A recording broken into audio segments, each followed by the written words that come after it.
જય શ્રી સાગરેશ્વર મહાદેવ, જય માતાજી. પ્રિય ભક્તો, આપ સૌનું સાગરેશ્વર મહાદેવ યુટ્યુબ ચેનલ પર સ્વાગત છે.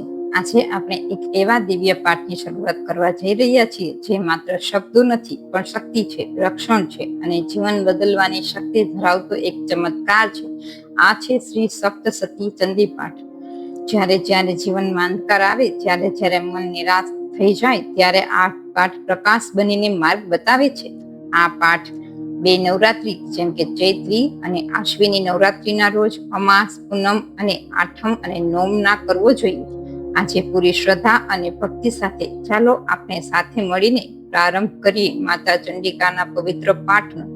શ્રી સપ્તસતી ચંડી પાઠ. પ્રથમ અધ્યાય.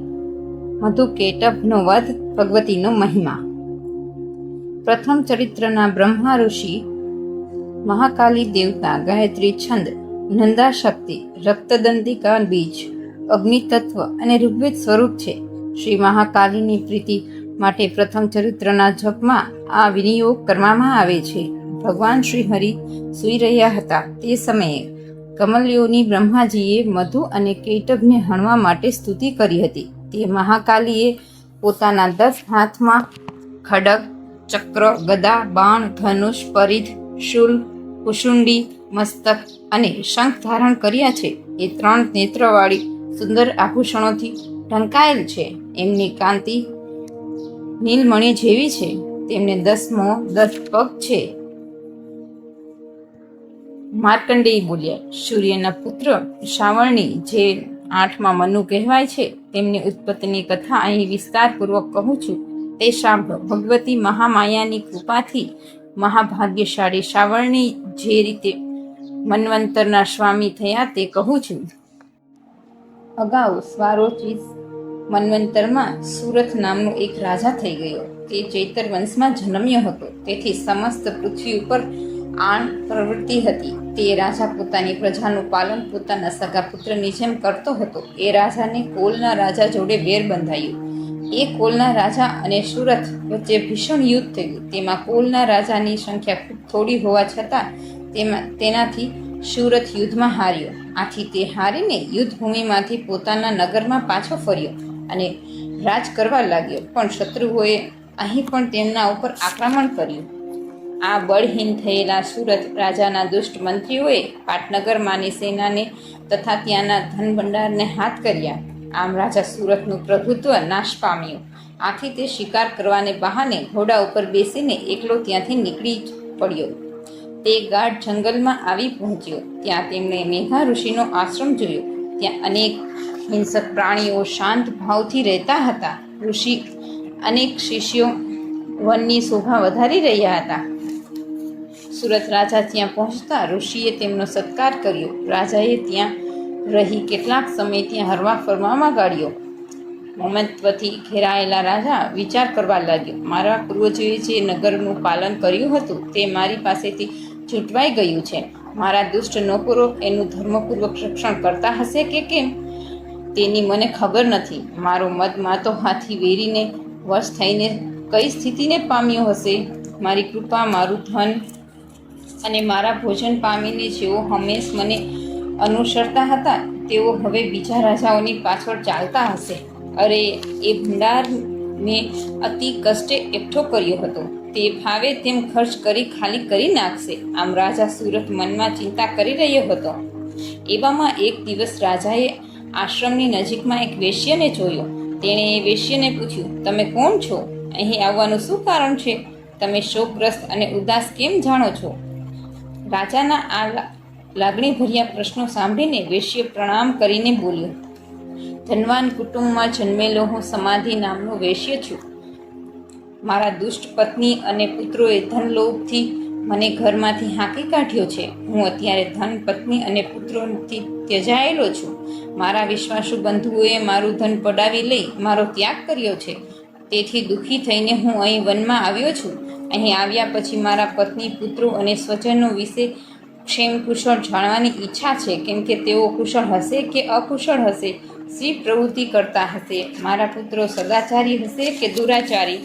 રાજા બોલ્યા, જે લોક પુત્ર પત્ની આદિએ ધનલોભથી તને ઘરમાંથી કાઢી મૂક્યા તેમના માટે તમારું મન એટલો બધો સ્નેહ કેમ રાખે છે? વેશ્ય બોલ્યો, આપ મારે માટે જે કહો છો તે ઠીક છે, પરંતુ શું કરું? મારું મન કઠોર થઈ શકતું નથી. ધનના લોભમાં જેમણે પિતાના સ્નેહને, પતિના પ્રેમને તથા સ્વજનોના હિતને છેદ દીધો છે અને મને અડસેલી મૂક્યો છે, તેમને માટે પણ મારું અંતર આટલું હેત છે. ગુણહીન બંધુઓ માટે મારું મન આ પ્રકારના પ્રેમને અનુભવી રહ્યું છે.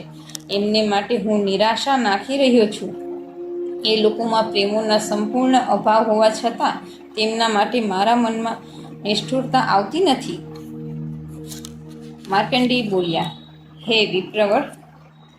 તે પછી રાજા સુરતને સમાધિ નામનો વૈશ્ય બંને મેઘા ઋષિ પાસે ગયા અને નમન કરી નીચે બેઠા. ત્યાર પછી પોતાની વાત શરૂ કરી. રાજા બોલ્યા, હે ભગવાન, હું આપને એક પ્રશ્ન પૂછવા માંગુ છું. તેનું આપ યોગ્ય નિવારણ કરો.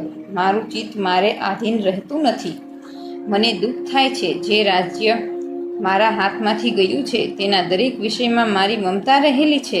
હે મુનિવર, તે મારું નથી તે જાણવા છતાં અજ્ઞાનીની જેમ મને તેને માટે દુઃખ થાય છે.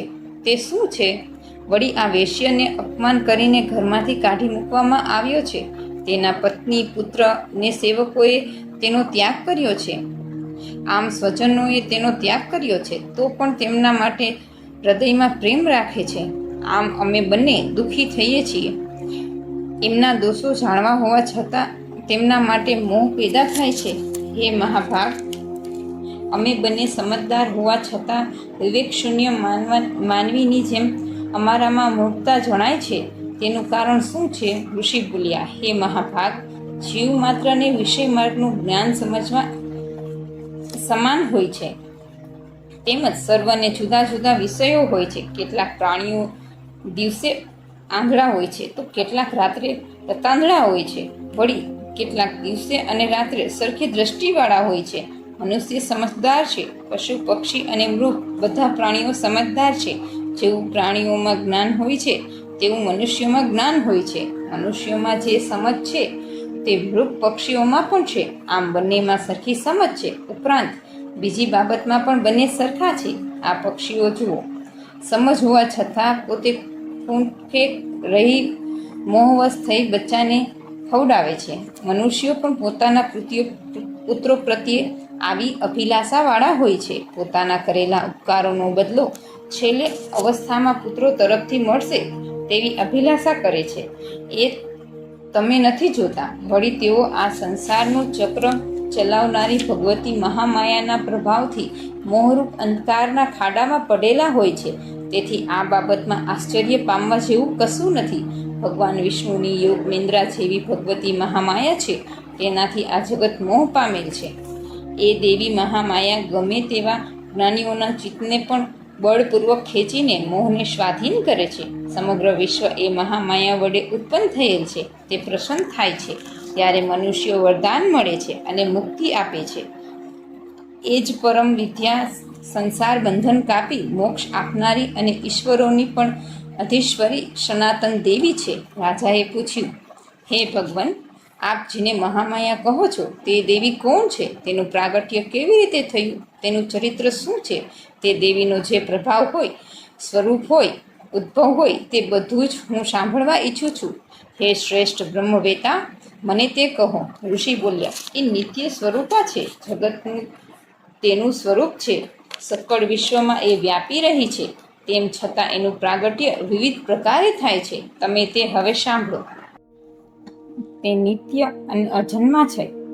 તે પણ દેવોના કાર્ય સિદ્ધ કરવા માટે પ્રગટ થાય છે. ત્યારે તેઓ જગતમાં ઉત્પન્ન થાય એમ કહેવાય છે. કલ્પને અંતે ભગવાન વિષ્ણુ શેષનાગની સૈયા બિછાવી યોગ નિદ્રા લઈ રહ્યા હતા. તે સમયે મધુને કૈટભ નામના અસુરો બ્રહ્માને મારવા તૈયાર થઈ ગયા. આ અસુરો વિષ્ણુના કાનના મેલમાંથી ઉત્પન્ન થયા હતા. તે મહાભયંકર હતા.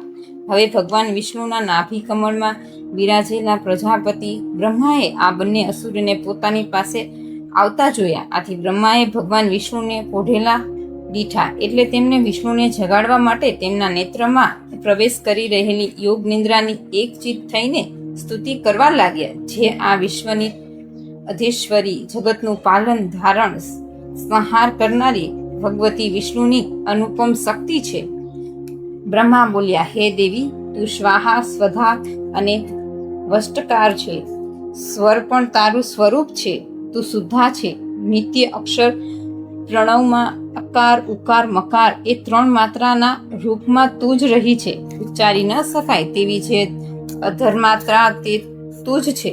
તું જ સંધ્યા, સાવિત્રી અને પરમજનની છે. તું જ આ વિશ્વને ધારણ કરે છે. તું જ આ જગતને સર્જે છે. તું જ એનું પાલન કરે છે. તું જ કલ્પને અંતે નાશ કરે છે. તું જગતની ઉત્પત્તિ વખતે સૃષ્ટિરૂપ, પાલન સમયે સ્થિતિરૂપ અને કલ્પનાના અંતમાં સહારૂપ છે. તું મહાવિદ્યા, મહામેઘા એ મહાસ્તુતિ છે. હે ભગવતી, તું મહામોહરૂપી મહાદેવી અને મહેશ્વરી છે. તું જે 3 ગુણ ઉત્પન્ન કરનારી શબરની પ્રકૃતિ છે. તું ભયંકર કાલરાત્રિ, મહારાત્રિ અને મોહરાત્રિ છે. તું શ્રી ને ઈશ્વરી છે. તું હિમને બોધરૂપ બુદ્ધિ છે. તું જ લજા અને પુષ્ટિ, દૃષ્ટિ, શાંતિ તેમે ક્ષમા છે. તું ખડગ ધારિણી ને શૂલ ધારિણી છે. તું ઘોર રૂપ છે. તે ગદા, શંખ, ચક્ર, ધનુષ ધારણ કર્યા છે. બાણ, ભૂસુંડી અને પરિધ તારા આયુધ છે. તું જ સૌમ્યતર ને સર્વ સુંદર પદાર્થોથી વધારે સુંદર છે. પર ને અપર એ સર્વથી દૂર રહેનારી તું જ પરમેશ્વરી છે. આ જગતના સત અને અસત એ 2 સ્વરૂપવાળી વસ્તુઓમાં જે શક્તિ પ્રતીત થાય છે એ તું જ છે. તારી સ્તુતિ હું શું કરું શકું? જગતને સર્જનાર, પાળનાર અને સંહાર કરનાર વિષ્ણુ આપની નિંદ્રા શક્તિને વશ કરવાને અસમર્થ છે. તો પછી હે ભગવતી, આપની સ્તુતિ કરવાને કોણ સમર્થ છે? મને ભગવાન શંકરને તથા ભગવાન વિષ્ણુને તે જ શરીર ધારણ કરાવ્યા છે. તો પછી આપની સ્તુતિ કરવા કોણ સમર્થ છે? આ પ્રમાણે પોતાના ઉદાર પ્રભાવને લીધે સ્તુતિ કરાયેલ હે ભગવતી, મધુ અને કૈટભ નામના 2 અસુરને મોહમાં નાખી દે. આ અસુરોના નાશ માટે વિષ્ણુને જાગૃત કર.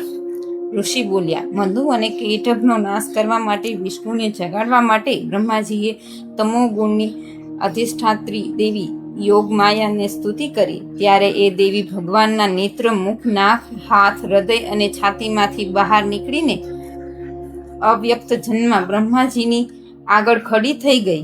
આથી યોગ નિંદ્રામાંથી મુક્ત થતા ભગવાન વિષ્ણુ શેષ શૈયામાંથી ઉઠી બોલ્યા અને પેલા 2 અસુરોને જોવા લાગ્યા. દુષ્ટ બુદ્ધિવાળા, અત્યંત બળવાન તથા પરાક્રમી મધુ અને કૈટભ લાલ આંખો કરીને બ્રહ્માનો નાશ કરવા તૈયાર હતા. ભગવાન વિષ્ણુએ તરત ઉઠીને તેઓની સાથે બાહુ યુદ્ધ કર્યું. તે યુદ્ધ 5000 વર્ષ સુધી ચાલ્યું. અત્યંત બળથી ઉન્મત્ત થયેલા આ અસુરોને મહામાયાએ પોતાના પ્રભાવ વડે મોહિત કર્યા. આથી ભગવાને તેઓ કહેવા લાગ્યા, તમારે જે જોઈએ એ વરદાન માંગો. ભગવાન બોલ્યા, જો તમે બંને મારા ઉપર પ્રસન્ન થયા હો તો તમારો નાશ મારે હાથે થાવો. બસ એટલું જ વરદાન મારે માંગવાનું છે. મારે બીજા વરદાનની જરૂર નથી. ઋષિ બોલ્યા, આ રીતે બંને અસુરો છેતરાયા. તેમણે સર્વ જગતને પાણીમય જોઈ ભગવાન વિષ્ણુને કહ્યું, જ્યાં પૃથ્વી પાણીથી ઢંકાયેલી ન હોય એવે સ્થાને તમે અમારો વધ કરજો. બાદ અસુરોની માંગણી કબૂલ રાખી શંખ, ચક્ર અને ગદા ધારણ કરનાર ભગવાને પોતાની જાંઘ ઉપર તેમના મસ્તક રાખી ચક્ર વડે કાપી નાખ્યા. આ પ્રમાણે ભગવતી મહામાયા બ્રહ્માજીની સ્તુતિથી પ્રગટ થયા હતા. એ મહાદેવીનો પ્રભાવ હું આગળ કહું છું તે તમે સાંભળો. બીજો અધ્યાય, દેવી પ્રાદુર્ભાવ, મહિષાસુર સેનાનો નાશ. ઓમ મધ્યમ ચરિત્રના વિષ્ણુ ઋષિ, મહાલક્ષ્મી દેવતા, ઉષ્કણિક છંદ, શાકંભરી શક્તિ, દુર્ગા બીજ, વાયુ તત્વ અને યજુર્વેદ સ્વરૂપ છે. જેના જપનો વિનિયોગ શ્રી મહાલક્ષ્મીની પ્રીતિ સંપાદન કરવાનો છે. અક્ષરમાળા, ફરસી, ગદા, બાણ, વજ્ર, પદ્મ, ધનુષ, કુંડિકા, દંડ, શક્તિ, ખડગ, ઢાલ, શંખ, ઘંટા, સુરાપાત્ર, શૂલ, પાસ અને સુદર્શન ચક્ર જેમના હાથમાં ધારણ કરેલ છે, જેનું મુખ પ્રસન્ન છે, જે કમળના આસન પર બેઠેલા છે, એવા મહિષાસુર મર્દિની ભગવતી મહાલક્ષ્મીનું હું ધ્યાન ધરું છું. ઋષિ બોલ્યા, પૂર્વે દેવો અને અસુરો વચ્ચે પૂરા 100 વર્ષ સુધી યુદ્ધ ચાલ્યું હતું. તેમાં અસુરોના સેનાપતિ મહિષાસુર હતો અને દેવોના સેનાપતિ ઇન્દ્ર હતો. આ યુદ્ધમાં મહાબળવાન અસુરોએ દેવોના સૈન્યને હરાવી દીધું. બાદ મહિષાસુર ઇન્દ્ર બન્યો. ત્યાર પછી હાર પામેલા દેવો પ્રજાપતિ બ્રહ્માને અગ્રણી બનાવીને ભગવાન શંકર અને ભગવાન વિષ્ણુ જ્યાં બિરાજતા હતા ત્યાં ગયા. દેવોએ મહિષાસુરના પરાક્રમ અને પોતાની હારની વિગત બંને સમક્ષ વિસ્તારપૂર્વક કહી સંભળાવી. તેમણે કહ્યું, અત્યારે મહિષાસુર સૂર્ય, ઇન્દ્ર, અગ્નિ, વાયુ, ચંદ્ર, યમ, વરુણ અને બીજા સર્વ દેવોના અધિકાર ભોગવે છે. એ દુષ્ટ મહિષાસુરે સર્વ દેવોને મારીને સ્વર્ગમાંથી કાઢી મૂક્યા છે અને તેઓ મનુષ્યને જેમ પૃથ્વી ઉપર અહીં તળી ભટકે છે. અસુરોની આ પિશાચ લીલા આપને કહી સંભળાવી. અમે તમારે શરણે છીએ, માટે મહિષાસુર વધનો કોઈ ઉપાય બતાવો. દેવોના આવા વચન સાંભળતા જ ભગવાન વિષ્ણુ અને શંકરને ઘણો ક્રોધ ચડ્યો. તેમને ભમરો જડી ગયો અને તેમના મુખ વિકરાળ બની ગયા. બાદમાં ભગવાન વિષ્ણુના મુખમાંથી મહાન તેજ પ્રગટ થયું. તેવી જ રીતે બ્રહ્મા અને શંકરના શરીરમાંથી પણ મહા તેજ પ્રગટ થયું. ઉપરાંત ઇન્દ્રાદિ બીજા દેવોના શરીરમાંથી પણ મહાન તેજ પ્રગટ થયું. આ બધું મળીને એક મહાન તેજ બની ગયું. એકત્ર થયેલા તેજોના સમૂહ પ્રજ્વળી રહેલા પર્વત જેવો લાગતો હતો. એની જવાળાઓમાં દિશા વ્યાપ્ત થઈ ગઈ હતી. સર્વ દેવોના શરીરમાંથી ઉત્પન્ન થયેલા આ તેજની તુલના થઈ શકે તેમ નથી. આ પરિમિતિ તેજ પૂર્ણ રૂપે થતા એક સ્ત્રી બની ગઈ ને તેની કાંતિથી ત્રણેય લોક તેજોમય બની ગયા. શંભુના તેજથી દેવીનું મુખ થયું, યમના તેજથી કેસ થયા, વિષ્ણુના તેજથી બાહુઓ થયા, ચંદ્રના તેજથી 2 સ્તનો, ઇન્દ્રના તેજથી કટી પ્રદેશ, વરુણના તેજથી જાંઘ અને પૃથ્વીના તેજથી નિતંબનો ભાગ અને બ્રહ્માના તેજથી 2 ચરણ, સૂર્યના તેજથી પગની આંગળીઓ, વસુના તેજથી હાથની આંગળીઓ ને કુબેરના તેજથી નાક, પ્રજાપતિના તેજથી દાંત, અગ્નિના તેજથી 3 નેત્રો, સંધ્યાના તેજથી ભ્રુકુટીઓ, વાયુના તેજથી કાન, બીજા દેવોના તેજથી બાકીના અવયવો પ્રગટ થયા. આ રીતે આ કલ્યાણકારી દેવીનો ઉદ્ભવ થયો. આ પ્રમાણે સર્વ દેવોના તેજ સમૂહથી ઉત્પન્ન થયેલ શિવા દેવીને જોઈ મહિષાસુરથી ત્રાસ પામેલા દેવો આનંદ પામ્યા. ત્યાર પછી દેવોએ પોતપોતાના આયુધો તેમને આપ્યા. પિનાકપાણી ભગવાન શંકરે પોતાની શૂલમાંથી શૂલ, ભગવાન વિષ્ણુએ ચક્રમાંથી ચક્ર, તરુણે શંખ, અગ્નિએ શક્તિ, વાયુએ ધનુષ બાણથી ભરેલ ભાથો, ઇન્દ્રએ વ્રજ અને ઘંટ, યમરાજે દંડ, વરુણે પાશ, પ્રજાપતિએ સ્ફટિક માળા, બ્રહ્માએ કમંડળ, સૂર્યે તેજ, કાળે ચમકતી ઢાલ તલવાર, ક્ષીર સમુદ્રએ હાર, ઝીણએ ન થાય તેવા વસ્ત્રો, ચૂડામણીએ 2 કુંડ શુભ, અધ્રચંદ્ર, બાહુને માટે કેયુર, પગ માટે નુપુર, હાસડી, વીંટીઓ, વિશ્વકર્માએ પરશુ, અનેક પ્રકારના અસ્ત્રો, અભેદ કવચો, માળાઓ, સમુદ્રીય કમળના ફૂલ, હિમાલય સિંહ, રત્નો, કુબેરે મધુપાત્ર, શેષે નાગહાર અને બીજા દેવોએ આભૂષણો તથા આયુધો આપ્યા. ત્યાર પછી એ દેવીએ વારંવાર અટ્ટહાસ્ય કરી ઉચ્ચ સ્વરે ગર્જના કરી. તેમના ઘોર નાદથી સમસ્ત આકાશ ભરાઈ ગયું. દેવીનો એ સિંહનાદ ક્યાંય સમાતો ન હતો, જેથી વિશ્વ ધ્રુજી ઉઠ્યું, સમુદ્ર કંપી ઉઠ્યા, પૃથ્વી ડોલવા લાગી, પર્વતો હાલવા લાગ્યા. ત્યારે દેવતાઓ પ્રસન્ન થઈ ગયા. સિંહ વાહિની ભવાનીનો જય જયકાર બોલવા લાગ્યા. મુનિઓએ પણ ભક્તિભાવથી નમ્ર થઈને તેમનું વંદન કર્યું. આમ સમસ્ત ત્રિલોકને ખડ પડેલું જોયું. આથી અસુરો પોતાની સર્વ સેનાઓને સજ્જ કરી આયુધો ઊંચા કરી ઊભા થયા. ત્યારે મહિષાસુરે ક્રોધથી હાક મારી, આ શું છે બધું? આમ કહીને પોતાના સર્વ અસુરોથી વીંટળાયેલા તે સિંહનાદની દિશામાં દોડ્યો. ત્યારે તેમણે પોતાના તેજથી ત્રિલોકને પ્રકાશિત કરી રહેલી દેવીને જોઈ. એ દેવીના ચરણોથી પૃથ્વી દબાતી હતી. માથાના મુંગટના અગ્રભાગથી આકાશ અટકેલું હતું. ધનુષ ટંકારથી સાતે પાતાળ ખળભળી ઉઠ્યા હતા. દેવી પોતાના હજારો હાથથી બધી દિશાઓને ઢાંકીને ઊભી હતી. પછી એ દેવી અને અસુરો વચ્ચે યુદ્ધ થયું. ત્યાં અનેક શસ્ત્રો છૂટ્યા, તેનાથી દિશાઓ ભડભડી ઉઠી. મહિષાસુરનો સેનાપતિ ચિક્ષુ દેવીની સાથે યુદ્ધ કરવા લાગ્યો. બીજા અસુરોની ચતુરંગણી સેના સાથે ચામરને 8,000 રથીઓ સાથે, ઉદ્રગ 1 કરોડ રથીઓ સાથે, મહાહનુ 5 કરોડ રથીઓ સાથે, અસિલોમાં 60 લાખ રથીઓ સાથે, બાસ્કર 1 કરોડ રથીઓ સાથે, હાથી ઘોડે સવારના દળો સાથે પરિવારિત તેમજ 500 અરબી રથીઓ સાથે, બિડાલ વગેરે ખૂંખાર અને પરાક્રમી અસુરો આ યુદ્ધમાં જોડાયા. ઉપરાંત અનેક અસુરો સાથે મહિષાસુર પણ દેવી સાથે યુદ્ધ કરવા લાગ્યો. તે તોમર, ભિંદીપાલ, શક્તિ, મુષળ, ખડક, પરશુ અને પટીશ આદિ હથિયારોથી યુદ્ધ કરતો હતો.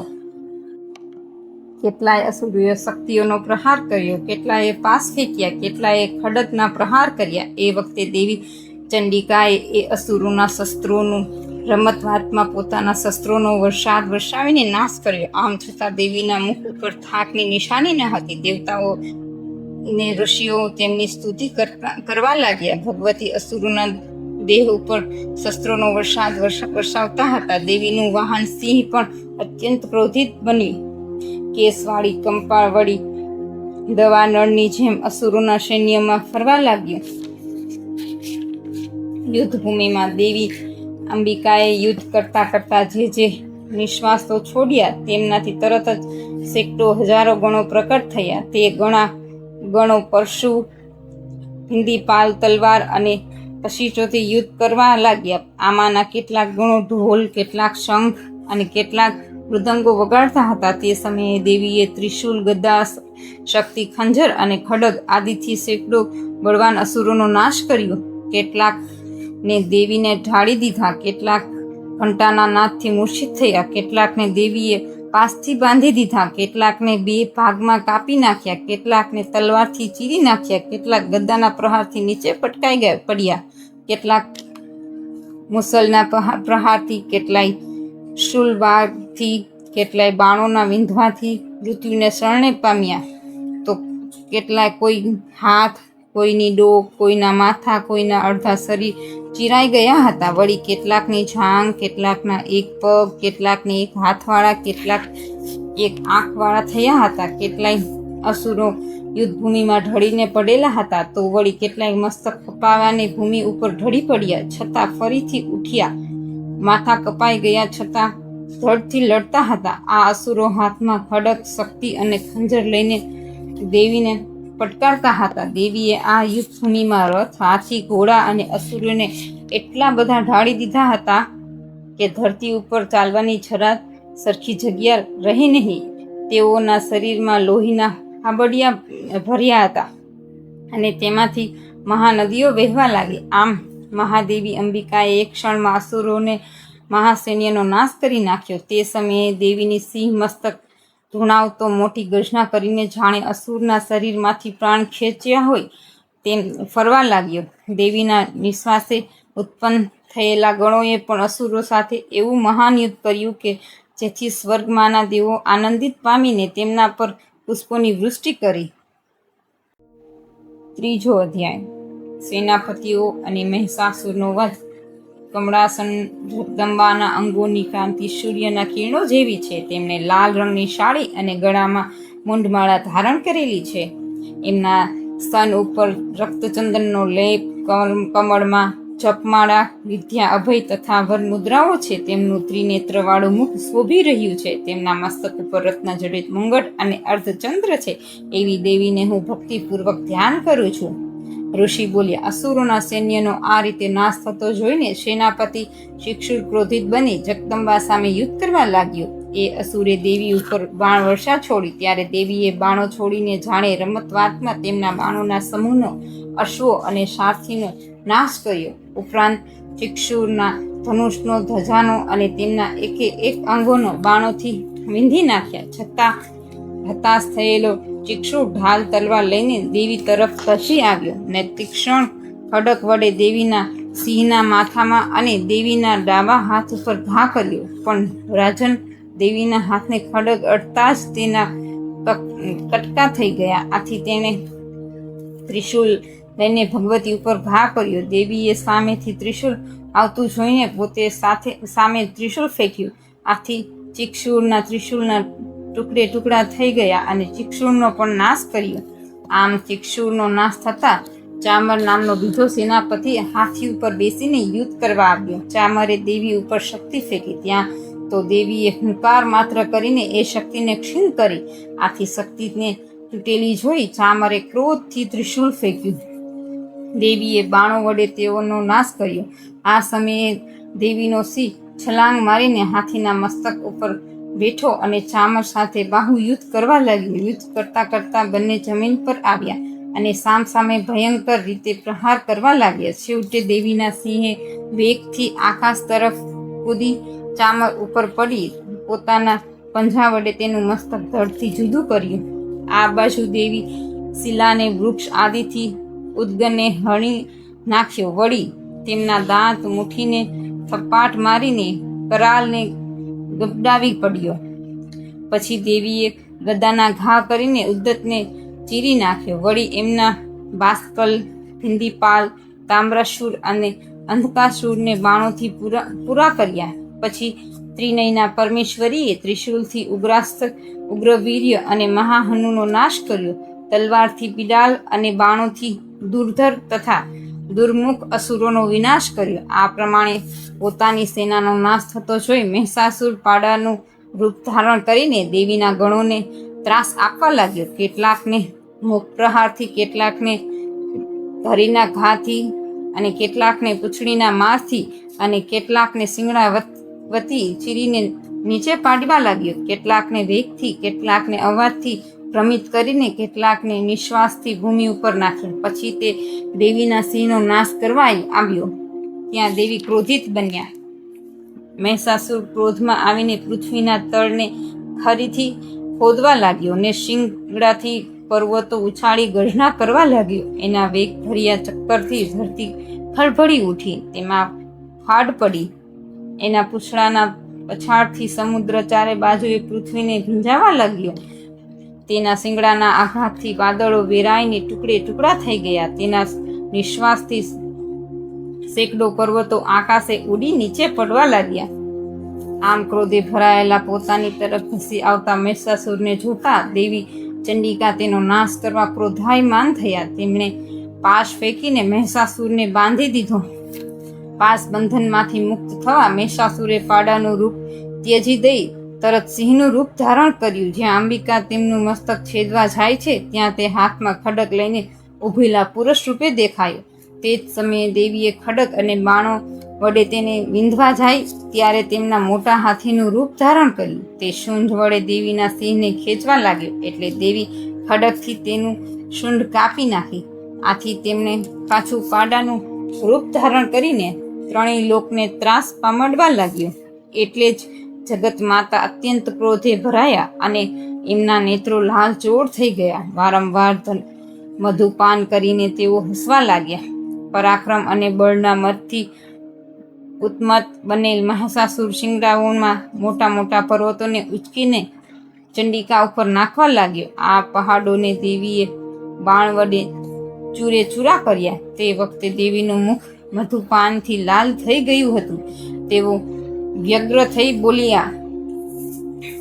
દેવી બોલ્યા, ઓ મૂઢ, હું આ મધુપાન કરું છું ત્યાં સુધી ક્ષણવાર ગરજી લે.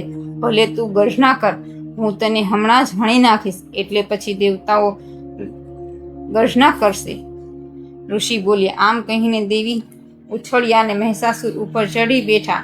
પછી એમણે પગથી દબાવીને તેના ગળામાં શૂળનો પ્રહાર કર્યો. દેવીએ તેને પગથી દબાવ્યો ત્યારે એ પોતાના મુખથી અડધો બહાર આવી રહ્યો. ત્યાં દેવીએ પોતાના પ્રભાવથી એને રોક્યો. અડધા સ્વરૂપે પણ એ દેવી સાથે યુદ્ધ કરવા લાગ્યો. દેવીએ તલવારથી તેમનું મસ્તક ઉડાવી દીધું અને તેને ભૂમિ ઉપર નાખ્યો. મહિષાસુરના નાશથી બાકીની સર્વ અસુરો સેના હાહાકાર કરતી નાસી ગઈ. આથી દેવી અતિ હર્ષે પામ્યા. આ પ્રસંગે મહાન ઋષિઓ તથા શક્રાદિ દેવો દેવીની સ્તુતિ કરવા લાગ્યા. ગંધર્વોએ ગાયન અને અપ્સરાઓએ નૃત્ય કર્યા. ચોથો અધ્યાય. ઇન્દ્રાદિ દેવોની સ્તુતિ. તેની આભ કાળા વાદળ જેવી, તે કટાક્ષોથી શત્રુકુળને ભય આપનારી, મસ્તક ઉપર ચંદ્રલેખા બાંધી છે, તે 3 નેત્રવાળી, તેના હાથોમાં શંખ, ચક્ર, કૃપાણ તથા ત્રિશૂલ છે, તે સિંહ ઉપર સવાર છે, જે 3 લોકને પોતાના તેજથી તેજસ્વી બનાવે છે. સિદ્ધિની ઈચ્છાએ દેવતાઓ સેવા માટે વીંટળાયેલા વળ્યા છે, એવા જયા નામના દેવી હું ધ્યાન કરું છું. ઋષિ બોલ્યા, અત્યંત પરાક્રમી અને દુષ્ટ મહિષાસુરને તેની અસુર સેનાનો દેવીએ નાશ કર્યો. તેથી ઇન્દ્રાદિ દેવો મસ્તક નમાવીને નમ્ર વાણી વડે દેવીની સ્તુતિ કરવા લાગ્યા. આ વખતે હર્ષથી તેમના રોમાંચ પુલકિત થયા હતા. દેવો બોલ્યા, સર્વદેવોની શક્તિ રૂપે જે તું છે, તે જે દેવીએ પોતાની શક્તિથી આખું જગત વ્યાપ્ત કર્યું છે, બધા દેવોને મહર્ષિઓને જે જગદંબા પૂજ્ય છે, તેના અમે નમસ્કાર કરીએ છીએ. તે અમારું કલ્યાણ કરો. જેની ઉપમા આપી ન શકાય તેવા પ્રભાવને બળનું વર્ણન કરવા ભગવાન શેષ બ્રહ્મા મહાદેવજી સમર્થ નથી. તે ભગવતી ચંડિકા સમસ્ત જગતનું પાલન તથા અશુભ ભયનો નાશ કરવા વિચારો. જે પુણ્યાત્માના ઘરમાં લક્ષ્મી રૂપે, પાપીઓને ત્યાં દરિદ્ર રૂપે, શુદ્ધ અંતઃકરણવાળા માનવીના હૃદયમાં બુદ્ધિ રૂપે, સત્પુરુષમાં શ્રદ્ધા રૂપે, પુલ્લિન પુરુષમાં લજ્જા રૂપે નિવાસ કરે છે, તે દુર્ગા દેવીને નમસ્કાર કરીએ છીએ. હે દેવી, તમે સમસ્ત જગતનું પાલન કરો.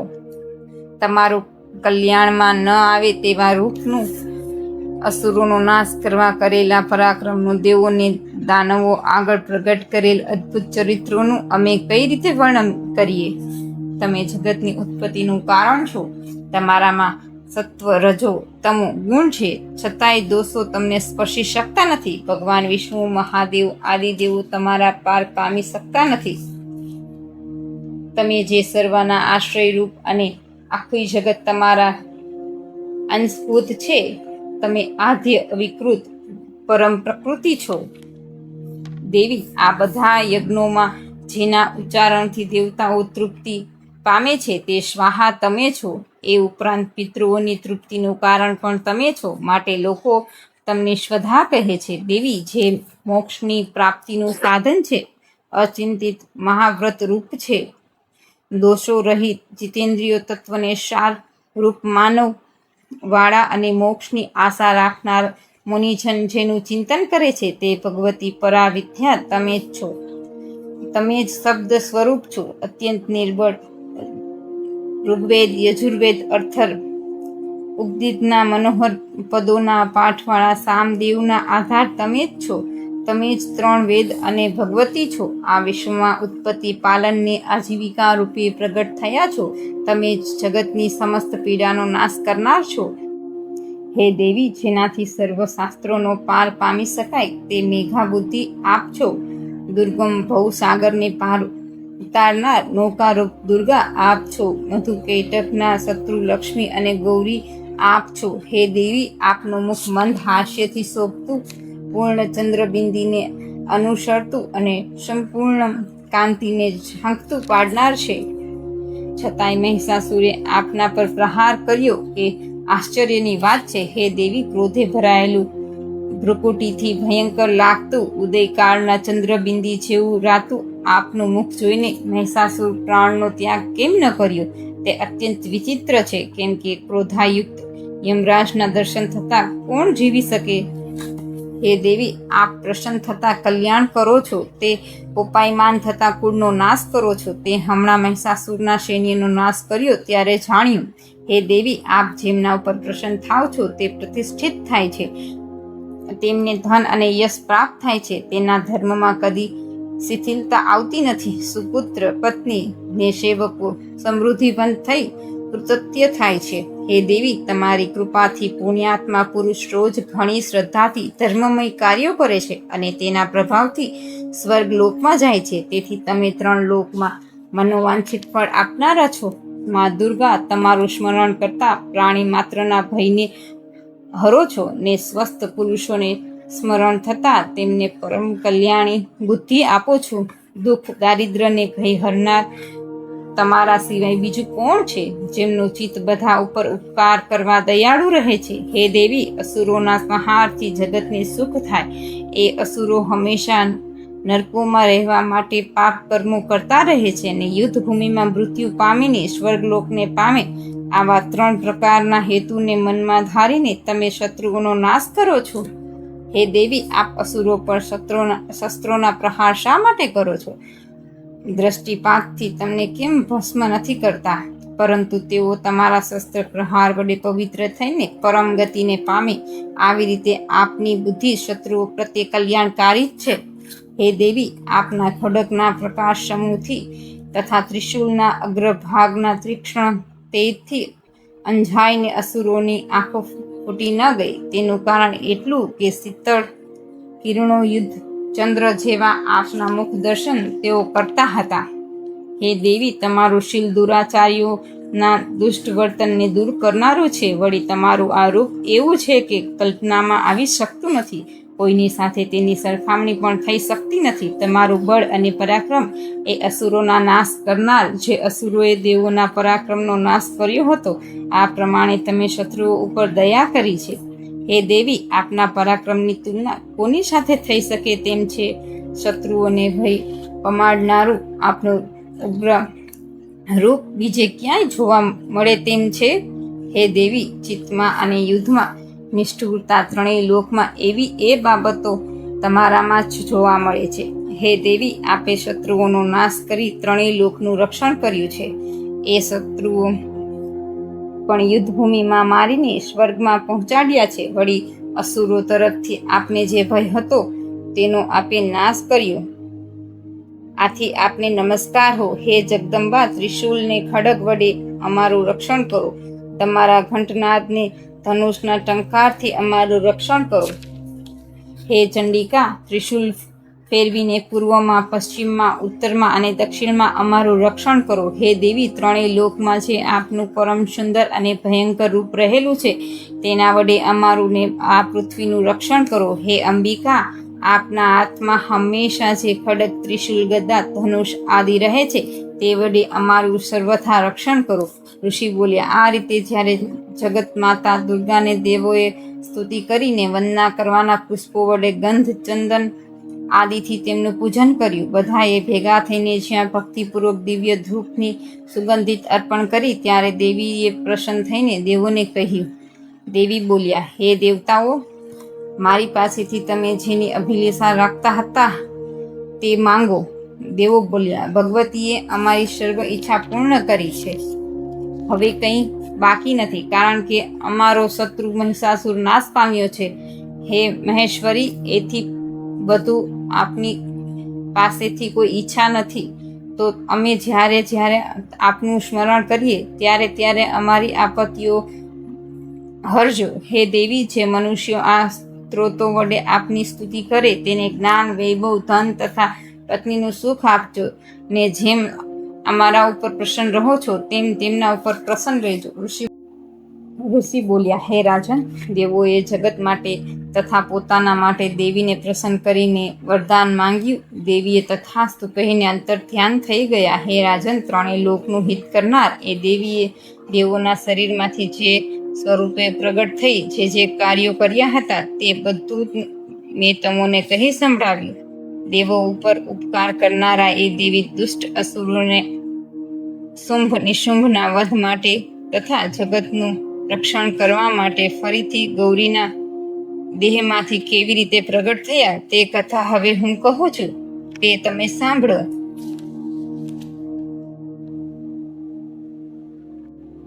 5મો અધ્યાય, દેવી અને દૂતનો સંવાદ. આ ચરિત્રના રુદ્ર ઋષિ, મહાસરસ્વતી દેવતા, અનુષ્ઠછંદ, ભીમા શક્તિ, ભામરી બીજ, સૂર્ય તત્વને સામવેદ સ્વરૂપ મહાસરસ્વતીની પ્રશંસા માટે તેના વિનિયોગ કરવામાં આવે છે.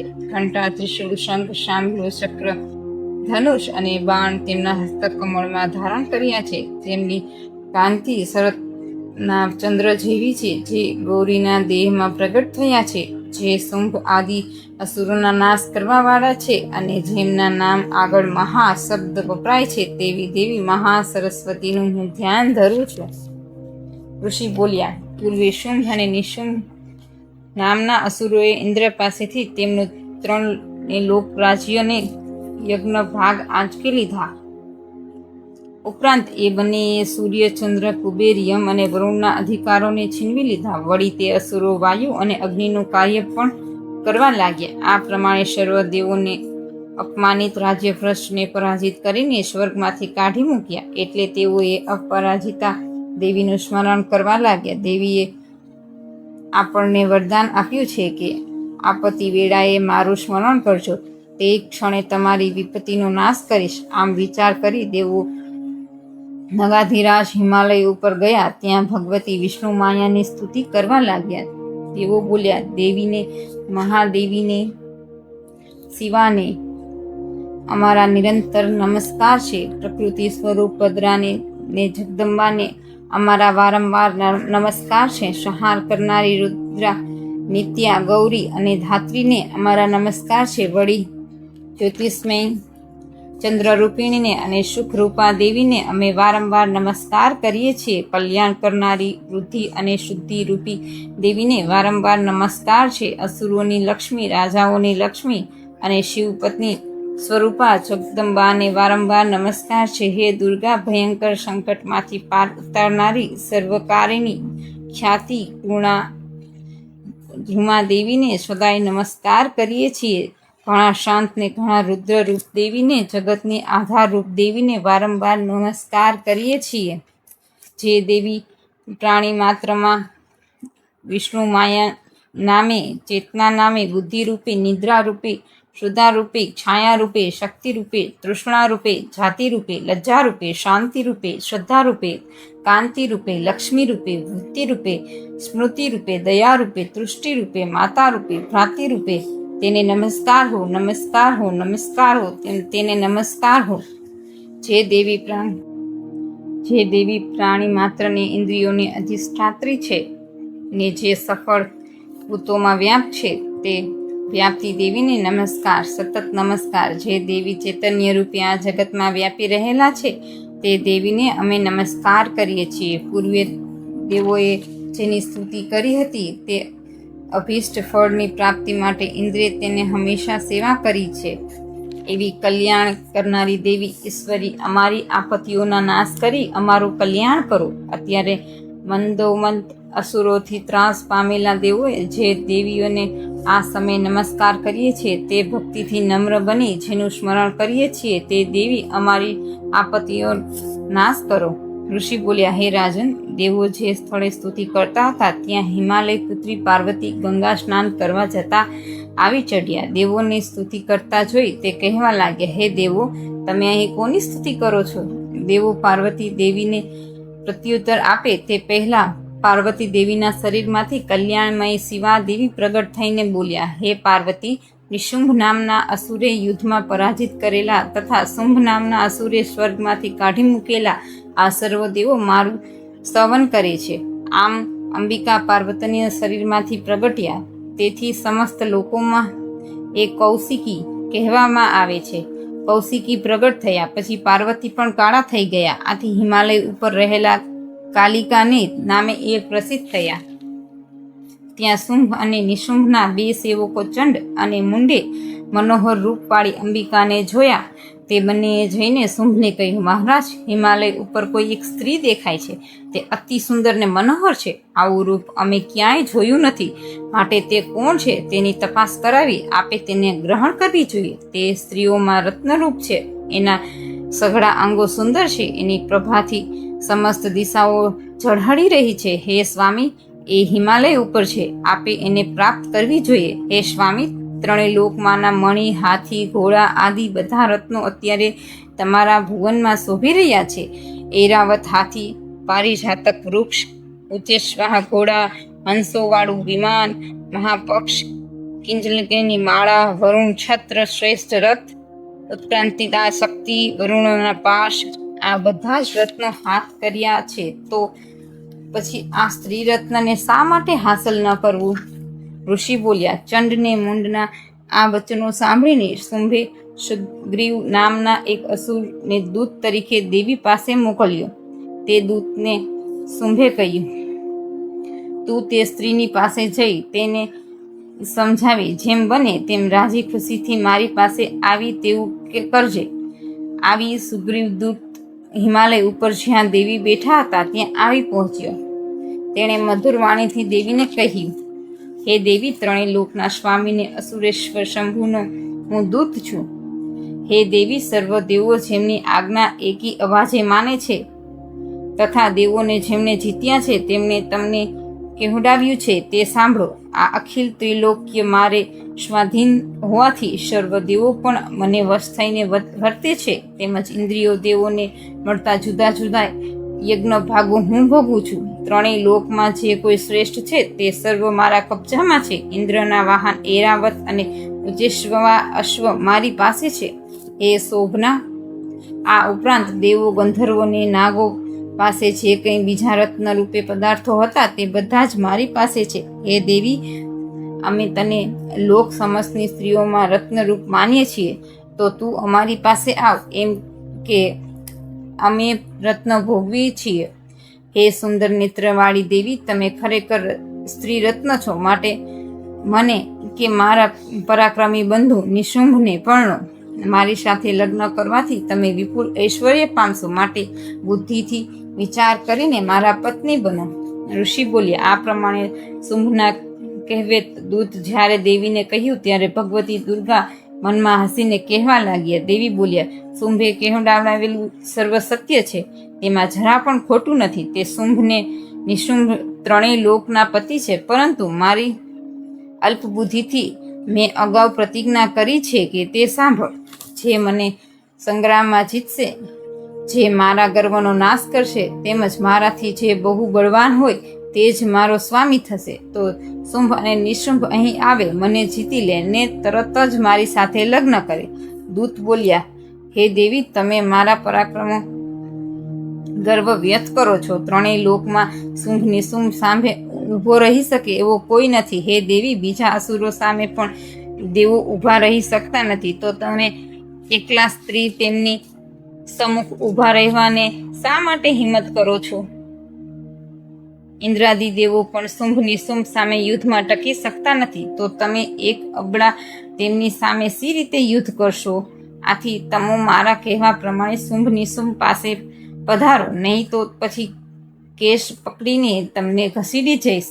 એટલે ગૌરવહીન થઈને તમારે જવું પડશે. દેવી બોલ્યા, હે દૂત, શુંભ બળવાન અને નિશુંભ મહાપરાક્રમી છે, પણ અજાણતા કરેલી પ્રતિજ્ઞાનો ભંગ સી રીતે કરું? તું અહીંથી જા ને મેં કહેલું સર્વ તમારા સ્વામીને સંભળાવ. તેને યોગ્ય લાગશે તે કરશે. 6થો અધ્યાય. ધૂમ્રલોચનનો વધ.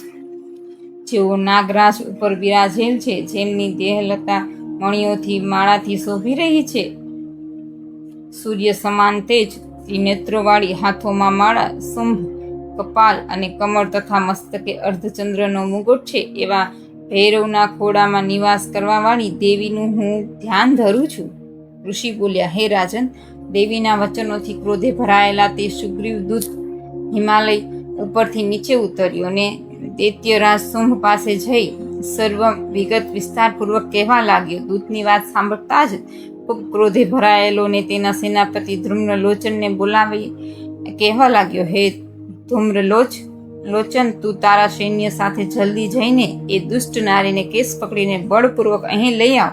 તેનું કોઈ રક્ષણ કરનાર મનુષ્ય, યક્ષ કે ગંધર્વ કોઈ પણ હોય તો તેનો વધ કરી નાખજે. ઋષિએ આગળ બોલતા જણાવ્યું, આ પ્રમાણે શુંભની આજ્ઞા લઈને ધૂમ્રલોચન 60,000 અસુરોને સેના સાથે નીકળી પડ્યો. તે હિમાલય ઉપર પહોંચ્યો. દેવી જ્યાં બેઠા હતા ત્યાં જઈ તેને ઉચ્ચસ્વરે કહ્યું, હે દેવી, તમે હજી ખુશીથી નહીં આવો તો હું તમને બળપૂર્વક કેશ પકડીને તમને લઈ જઈશ. દેવી બોલ્યા, દૈત્યોના સ્વામીએ તમને મોકલ્યો છે. તું પોતે બળવાન છે, તારી પાસે સેના છે, આથી તું મને બળપૂર્વક ખસેડી જશે તો હું તને શું કરવાની હતી? ઋષિ બોલ્યા, આ પ્રમાણે દેવીએ કહ્યું એટલે તરત જ ધૂમ્રલોચન દેવી તરફ ઘસ્યો, પરંતુ દેવીએ હુંકાર માત્રથી તેને ભસ્મ કરી નાખ્યો. ધૂમ્રલોચન ભસ્મ થતા ક્રોધે ભરાયેલા અસુરોનું સૈન્ય દેવી ઉપર તીક્ષ્ણ બાણો, શક્તિ અને પશુઓ વરસાવા લાગ્યા. એટલામાં દેવીનું વાહન સિંહ ક્રોધે ભરાઈને ગર્જના કરતો ગળાની કેસવાળી હલાવતો અસુરોના સૈન્યમાં કૂદી પડ્યો. તેમણે કેટલાય અસુરોને પંજાના મારથી, કેટલાયને ઝડબાથી અને કેટલાયને નીચે પછાડી દાઢોથી ઘાયલ કરી મારી નાખ્યા. તેમણે પોતાના નખથી કેટલાયના પેટ અને તમાચામાંથી કેટલાયના માથા, કેટલાયના હાથ કાપી નાખ્યા. તે કેટલાય અસુરોને છાતી ફાડી લોહી પીવા લાગ્યો. ક્ષણવારમાં તેમણે અસુર સૈન્યનો નાશ કરી નાખ્યો.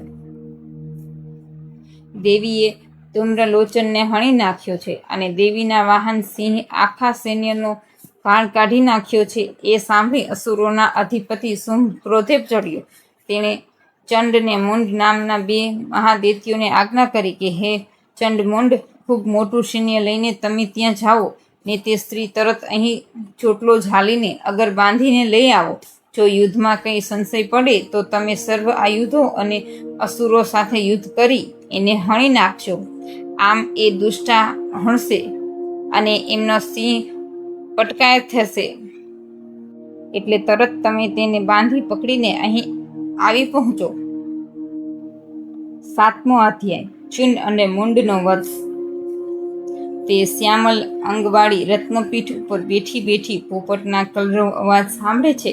એનો એક પગ કમળ ઉપર, મસ્તક ઉપર અર્ધચંદ્ર, વીણા વગાડતી, તલહાર પુષ્પોની માળા અને ચોળી પહેરી છે, રક્ત વસ્ત્ર અને હાથમાં શંખપાત્ર છે. તેને મધુનો મધ કર્યો છે એટલે લલાટ ઉપર બિંદી ઝળકી રહી છે. એવા માતંગી દેવીને હું ધ્યાન ધરું છું. ઋષિ બોલ્યા.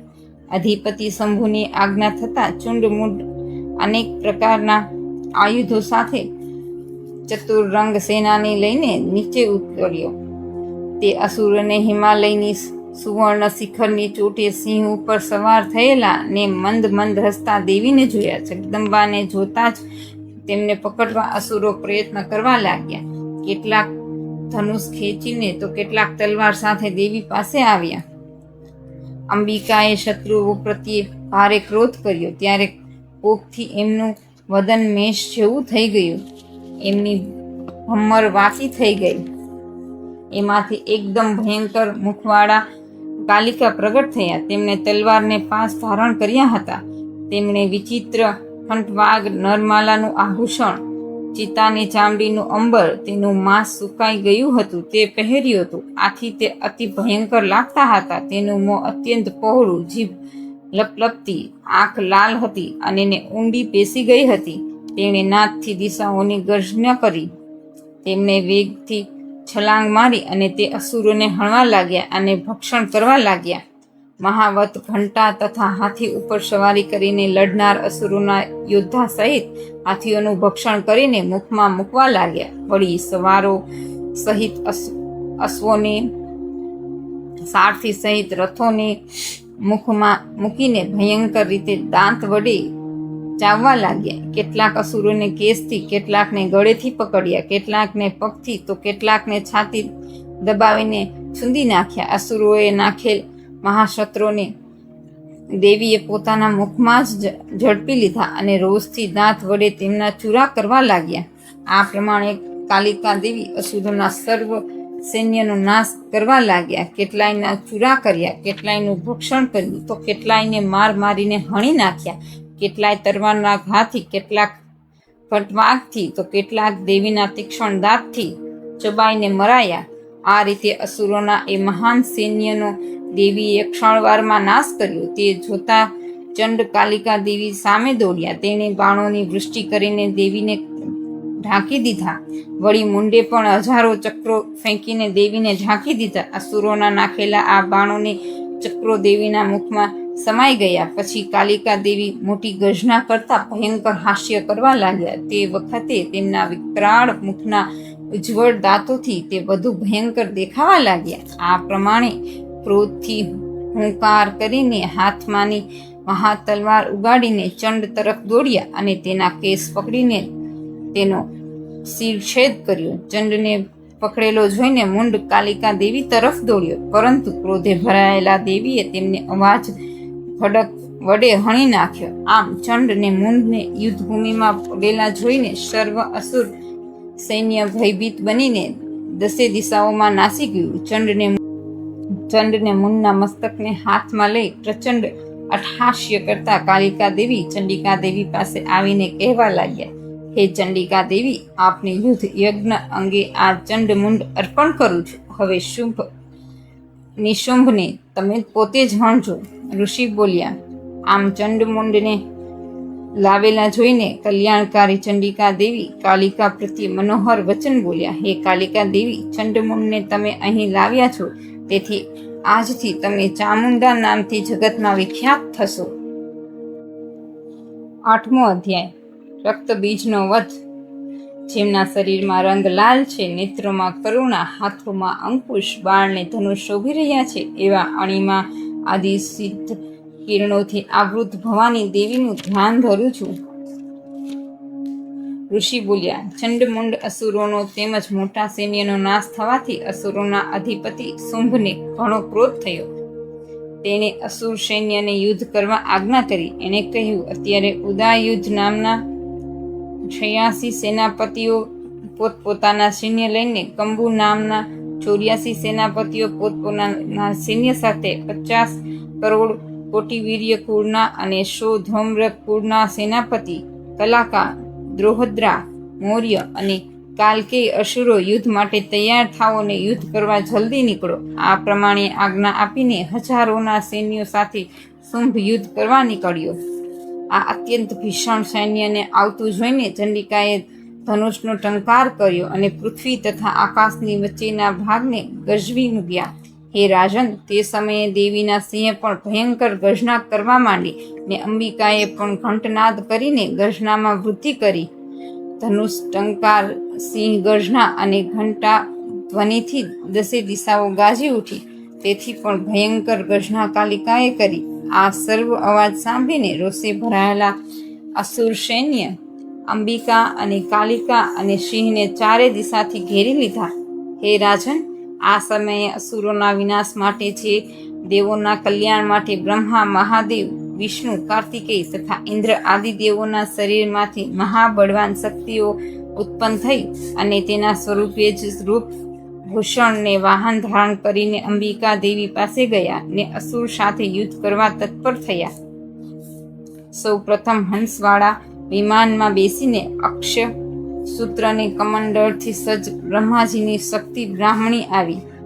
મહાદેવજીની શક્તિ બળદ ઉપર બેસીને હાથીમાં ત્રિશૂલને મહાનાગનું કંકળ અને મસ્તકે અર્ધચંદ્ર સાથે આવી. કાર્તિકેયની શક્તિ રૂપે જગદંબા મયુર ઉપર બેસી હાથમાં શક્તિ સાથે આવી. ભગવાન વિષ્ણુની શક્તિ ગરુડ ઉપર બેસીને હાથમાં શંખ, ચક્ર, ગદા, શાંગ, ધનુષ અને ખડગ સાથે આવી. યજ્ઞ વારાહનું રૂપ ધારણ કરનારી શ્રી હરિની શક્તિએ તે વારાહિણીનું રૂપ લઈને આવી. નૃસિંહની નારસિંહ શક્તિ એવું જ રૂપ લઈને આવી. તેથી યાળના ફફડાટથી નક્ષત્ર મંડળ ખરી ગયા. ઇન્દ્રની શક્તિ ઐન્દ્રી દેવી હાથમાં વજ્ર લઈને આવી, જેને 1000 આંખ હતી. આ દેવ શક્તિઓની વીંટળાયેલી ચંડિકાને ભગવાન શંકરે કહ્યું, મારી પ્રસન્નતા માટે તમે જલ્દી અસુરોનો નાશ કરો. ત્યારે ચંડિકાના શરીરમાંથી ખૂબ ભયંકર શક્તિ પ્રગટ થઈ. એ પોતે શિવ સ્વરૂપની હોવા છતાં અંગભૂત શિવા સહિત નાદ કરવા લાગી. તે અપરાજિત ધૂમ્રવર્ણથી જટાવાળી દેવી મહાદેવજીને કહેવા લાગી, હે ભગવાન, તમે દૂત તરીકે શુંભ નિશુંભની પાસે જાઓ અને શુંભ નિશુંભ તથા તેના અસુર સૈન્યને જઈને મારો સંદેશે કહો. હે અસુરો, જો તમારે જીવવું હોય તો પાતાળમાં ચાલ્યા જાઓ, જેથી ઇન્દ્રને ત્રિલોકનું રાજ્ય મળે ને દેવો યજ્ઞ ભાગનો ઉપયોગ કરે. જો બળના ઘમંડમાં તમારે યુદ્ધ કરવાની ઈચ્છા હોય તો મારી સાથે યુદ્ધ કરો, જેથી મારી જોગણીઓ તમારા માંસથી તૃપ્ત થાય. દેવીએ મહાદેવને દૂત કાર્ય માટે પ્રસન્ન કર્યા, તેથી તે શિવદૂતી નામથી પ્રખ્યાત થયા. મહાદેવજીના મુખથી દેવીના વચનો સાંભળતા અસુરો ક્રોધે ભરાયા અને જ્યાં કાત્યાયની દેવી ઊભા હતા ત્યાં ઘસી ગયા. તેમણે દેવી ઉપર બાણ, શક્તિ, વૃષ્ટિ આદિ આયુધોની વૃષ્ટિ કરવા માંડી. ત્યારે દેવીએ રમત રમતમાં ધનુષનો ટંકાર કરી અસુરોને નાખેલ આયુધોના બાણોનો નાશ કર્યો. કાલિકા આગળ આવ્યા. ત્રિશૂલથી તે ખટવાંગથી પ્રહાર કરવા લાગ્યા. બ્રાહ્મણી પોતાના કમંડળમાંથી પાણી છાંટી શત્રુઓના તેજને પરાક્રમનો નાશ કરવા લાગ્યા. આ રીતે મહેશ્વરી ત્રિશૂળથી, વૈષ્ણવી ચક્રથી ને કૌમારી શક્તિથી, ઇન્દ્ર શક્તિ ઇન્દ્રાણીના વજ્ર પ્રહારથી, વારાહી એ મુખના આઘાતથી, નૃસિંહિની એ નખથી અને શિવદૂતીએ પ્રચંડ અટ્ટહાસ્યથી મૂર્છિત અસુરોનું ભક્ષણ કરવા લાગ્યા. આમ ક્રોધે ભરાયેલ શક્તિ સમૂહે અનેક પ્રકારના યુદ્ધ સાધનોથી મોટા મોટા અસુરોનો નાશ કરવા માંડ્યો. તે જોઈને અસુર સૈન્ય નાશભાગ કરવા માંડ્યું. આમ શક્તિ સમૂહના ત્રાસથી પીડા પામતા તથા નાશભાગ કરતા અસુરોને જોઈને રક્તબીજ નામનો અસુર ક્રોધે ભરાયો અને શક્તિઓની સામે યુદ્ધ કરવા દોડ્યો. આ રક્તબીજના શરીરમાંથી લોહીનું ટીપું પૃથ્વી ઉપર પડતું કે તરત જ તેમાંથી તેના જેવા બીજા અસુર ઉત્પન્ન થતું.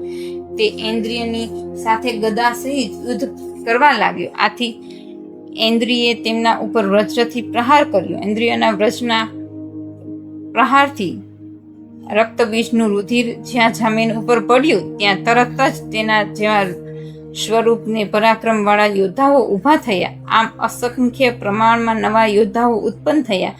આ બધા શસ્ત્રાસ્ત્રોથી શક્તિઓ સાથે ઘોર યુદ્ધ કરવા લાગ્યા. ફરીથી ઇન્દ્રિયના વ્રજ પ્રહારથી રક્તબીજનું માથું છેદાયું. તેથી રુધિર ઉપરથી પડતા હજારો નવા અસુરો પેદા થયા. આ ઉપરાંત વૈષ્ણવીય ચક્રથી, ઇન્દ્રિય ગદાથી, કૌમરીય શક્તિથી, વારાહીએ તલવારથી અને માહેશ્વરીએ ત્રિશૂલથી રક્તબીજ ઉપર આક્રમણ કર્યું અને તેમને મારવા લાગ્યા. હવે રક્તબીજ પણ ક્રોધે ભરાઈને સર્વ શક્તિઓની સાથે ગદાથી લડવા લાગ્યો. શક્તિ અને ત્રિશૂળ આદિ આયુધોના અનેક ઘાથી રક્તબીજના શરીરમાંથી જે રુધિર પ્રવાહ જમીન ઉપર પડ્યો તેમાંથી અસંખ્ય અસુરો ઉત્પન્ન થયા. આ અસુરોથી આખું જગત વ્યાપ્ત થઈ ગયું. તેથી દેવો અત્યંત ભયભીત થયા. દેવોને ઉદાસ જોઈને ચંડિકાઓ કાલિકાને કહ્યું, હે ચામુંડે, તમારા મુખ વિસ્તારો. અમારા આયુધોના પ્રહારથી રક્તબીજના રક્તબિંદુથી અનેક અસુરો ઉત્પન્ન થાય છે. તેથી તે રક્તબિંદુઓ અને અસુરોને તમારા મુખમાં સમાવી લો. આમ કરવાથી રક્તબીજનું રુધિર જમીન ઉપર પડશે નહીં ને નવા અસુરો ઉત્પન્ન થશે નહીં. જે અસુરો છે એનું ભક્ષણ કરી નાશ કરો. આટલું કહી ચંડિકાએ રક્તબીજને ત્રિશૂલ વડે છેદી નાખ્યો અને કાલિકાએ તેના રુધિરને મુખ વડે ગ્રહણ કરી લીધું. રક્તબીજે વળતો પ્રહાર ચંડિકા ઉપર ગદાથી કર્યો. તેથી કંઈ અસર દેવી ઉપર થઈ નહીં. હવે રક્તબીજનું રુધિર ચંડિકા પોતાના મુખમાં લઈ લેતા હતા. તેનાથી જે અસુરો થતા તેને ભક્ષણ કરી નાખતા. ત્યાર પછી ચામુંડા જેનું રુધિર પી રહ્યા છે તે રક્તબીજનો ચંડિકાએ ત્રિશૂલ, બાણ, વજ્ર, તલવાર અને સૃષ્ટિ વડે નાશ કર્યો. શસ્ત્ર સમૂહથી ઘવાયેલા રક્તબીજ રક્તહિત બનીને મૃત્યુ પામી જમીન ઉપર ઢળી પડ્યો. હે રાજન, તેથી દેવોને ઘણો હર્ષ થયો. બધી શક્તિઓ રુધિર પાનથી મંદોમંદ થઈને નૃત્ય કરવા લાગી. 9મો અધ્યાય. નિશુંભનો વધ. જેમની કાંતિ બંદૂક પુષ્પ અને સુવર્ણ જેવી છે, જેમના હાથોમાં સુંદર અક્ષમાલા, પાશ, અંકુશ અને દંડ છે, આભૂષણ અર્ધચંદ્રને ત્રિનેત્રી છે, એવી અર્ધ અંબિકેશની સ્વરૂપને હું શરણે જઉં છું. રાજાએ કહ્યું, હે ભગવાન, આપ મને રક્તબીજના વધ અંગે દેવી ચરિતનું આ અદ્ભુત મહાત્મા કહ્યું. હવે રક્તબીજના વધ પછી અત્યંત ક્રોધમાં ભરાયેલા શુંભ નિશુંભ શું કર્યું તે સાંભળવાની હું ઈચ્છા રાખું છું. ઋષિએ જણાવ્યું, હે રાજન, યુદ્ધમાં રક્તબીજ તથા બીજા અસુરોનો નાશ થવાથી શુંભ અને નિશુંભ ઘણા ક્રોધે થયો. પોતાની મોટી સેનાનો આ પ્રમાણે નાશ થયેલો જોઈ નિશુંભ ક્રોધમાં દેવી તરફ દોડ્યો. તેની સાથે અસુરોની મોટી સેના હતી. તેની આગળ પાછળ તથા ચૌતરફ ભયંકર અસુરો હતા. તેઓ ક્રોધમાં આવી દેવીને મારવા લાગ્યા. મહાપરાક્રમી શુંભ પણ પોતાની સેના સાથે અન્ય શક્તિઓની સાથે યુદ્ધ કરતો હતો. હવે તે ક્રોધાવેશમાં ચંડિકાનો નાશ કરવા આવ્યો. એટલે દેવી અને શુંભ નિશુંભ વચ્ચે ભયંકર યુદ્ધ થયું. તે બે જણા જાણે વરસાદ વરસાવતા હોય તેમ બાણની વૃષ્ટિ કરવા લાગ્યા. બંને અસુરોના બાણોની ચંડિકાએ પોતાના બાણ સમૂહથી તરત જ કાપી નાખ્યા અને શસ્ત્રોનો વરસાદ વરસાવી બંને અસુરોના શરીર ઉપર અનેક ઘા કર્યા. નિશુંભે તલવાર અને ઢાલ લઈ દેવીના વાહન સિંહમાં થાપ ઉપર ઘા કર્યો. દેવીએ સિંહ ઉપર ઘા થતો જોઈ 12 થી 8 ચંદ્રવાળી નિશુંભની તલવાર અને ઢાલના ટુકડે ટુકડા કરી નાખ્યા. પોતાના ખડકના ટુકડા થતા જોઈ અસુરે શક્તિનો ઉપયોગ કર્યો. દેવીએ ચક્રથી તેના 2 ટુકડા કરી નાખ્યા. આથી નિશુંભ ક્રોધથી સળગી ગયો અને તેણે દેવીને મારવા ત્રિશૂલ લીધું, પરંતુ દેવીએ તે પાસે આવતા જ મુક્કો મારી તેના ટુકડા કરી નાખ્યા. પછી તેણે દેવી પર ગદાનો ઘા કર્યો. દેવીએ ત્રિશૂલથી ભસ્મીભૂત કરી નાખી. ત્યારબાદ નિશુંભ હાથમાં પરશુ લઈને દેવી તરફ ઘસ્યો, પરંતુ દેવીએ બાણો વડે ઘાયલ કરી ભૂમિ પર પાડ્યો. નિશુંભને ભૂમિ ઉપર પડેલો જોઈ શુંભને અત્યંત ક્રોધ ચઢ્યો ને દેવીનો વધ કરવા તે આગળ ઘસ્યો. રથમાં બેઠા બેઠા પોતાના 8 હાથમાં રહેલા આયુધોથી આકાશને ઘેરી રહ્યો હતો. તેઓ શુંભ શોભતો હતો. તેને આવતો જોઈને દેવીએ શંખનાદ કર્યો તથા ધનુષની દોરીનો ટંકાર કર્યો. વળી પોતાના ઘંટનાદથી તેમને દિશાઓને ભરી લીધી ને નાદ અસુરોની સમસ્ત સેનાનો તેજો વધ કરનારો હતો. તે પછી સિંહ ગર્જના કરી, જે સાંભળી ભલભલા ગજરાજના મધ ઉતરી જાય. આકાશ, પૃથ્વી તથા 10 દિશાઓની ગજાવી દીધી. બાદ કલિકાએ આકાશમાં ઉછાળીને પૃથ્વી તથા આકાશને પોતાના હાથો વડે અફાડ્યા. બધા અવાજોને દાબી દેવતા આ મોટો અવાજ થયો.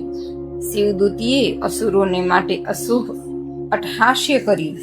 એ હાસ્યથી અસુરો કંપી ઉઠ્યા, પણ શુંભને ઘણો ક્રોધ ચડ્યો. તે સમયે દેવીએ શુંભને કહ્યું, ઓ દુરાત્મા, ઊભો રહે. તારે આકાશમાં આ યુદ્ધને જોઈ રહેતો દેવોએ જય હો એમ બોલી ઉઠ્યા. હવે શુંભે આવીને ભટભટતી મુક્ત ભીષ્મ શક્તિ દેવીની સામે ફેંકી.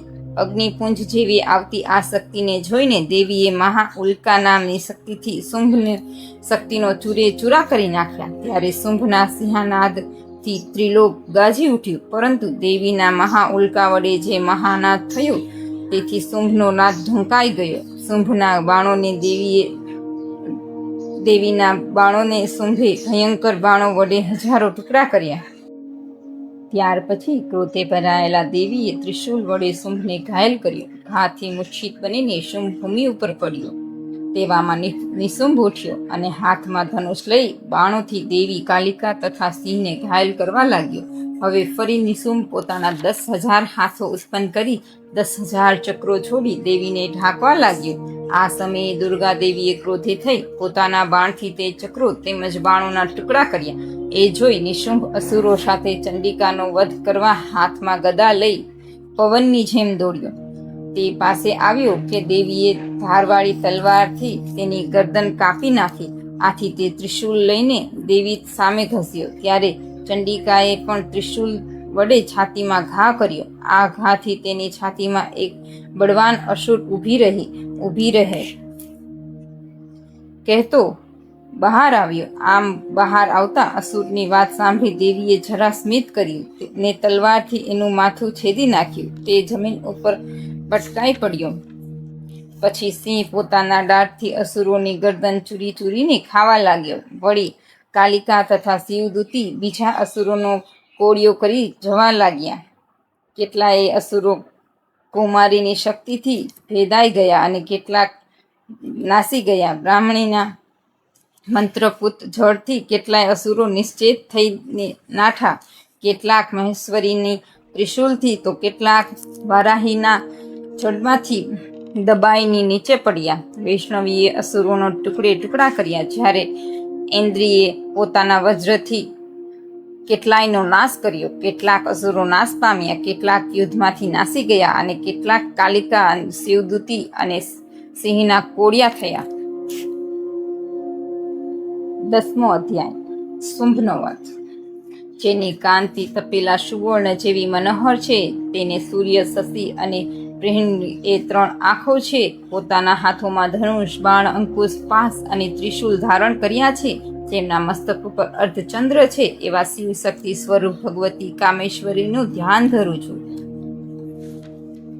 ઋષિ બોલ્યા, પોતાના પ્રાણ સમા ભાઈની શુંભનો મૃત્યુ પામેલો જોઈને તેમજ પોતાની સેનાનો સંહાર થયેલો જોઈ શુંભ અત્યંત કોપાયમાન થઈને બોલ્યો, હે દુષ્ટ દુર્ગા, તું બળના અભિમાનમાં આવી જઈ ખોટા ગર્વ કરે છે.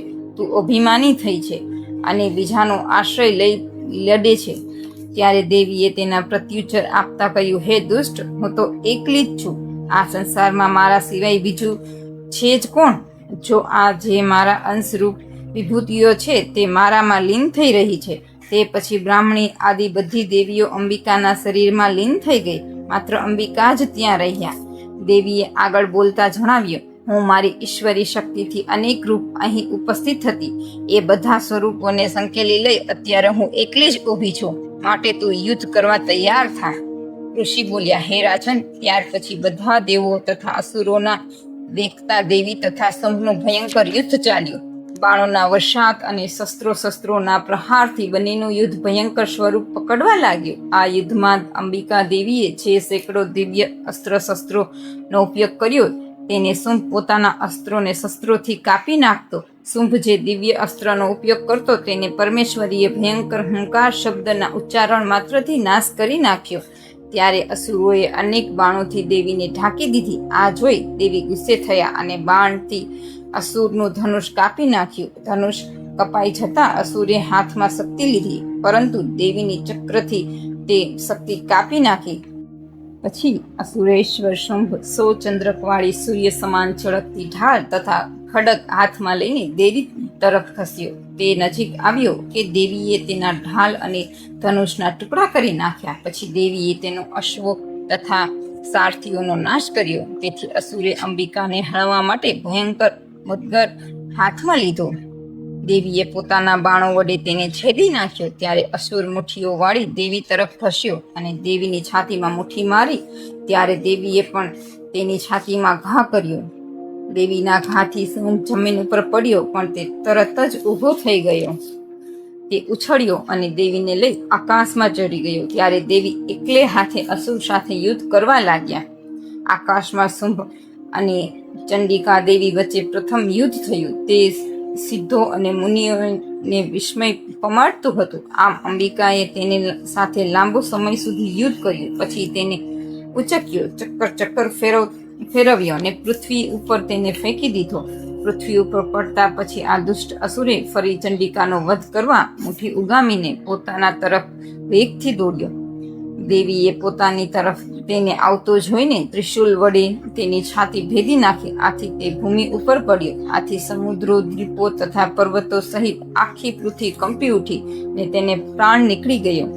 એ દુરાત્મા શુંભનો નાશ થતા આખું જગત પ્રસન્ન તથા સ્વસ્થ બન્યું. આકાશ પણ નિર્મળ દેખાવા લાગ્યો.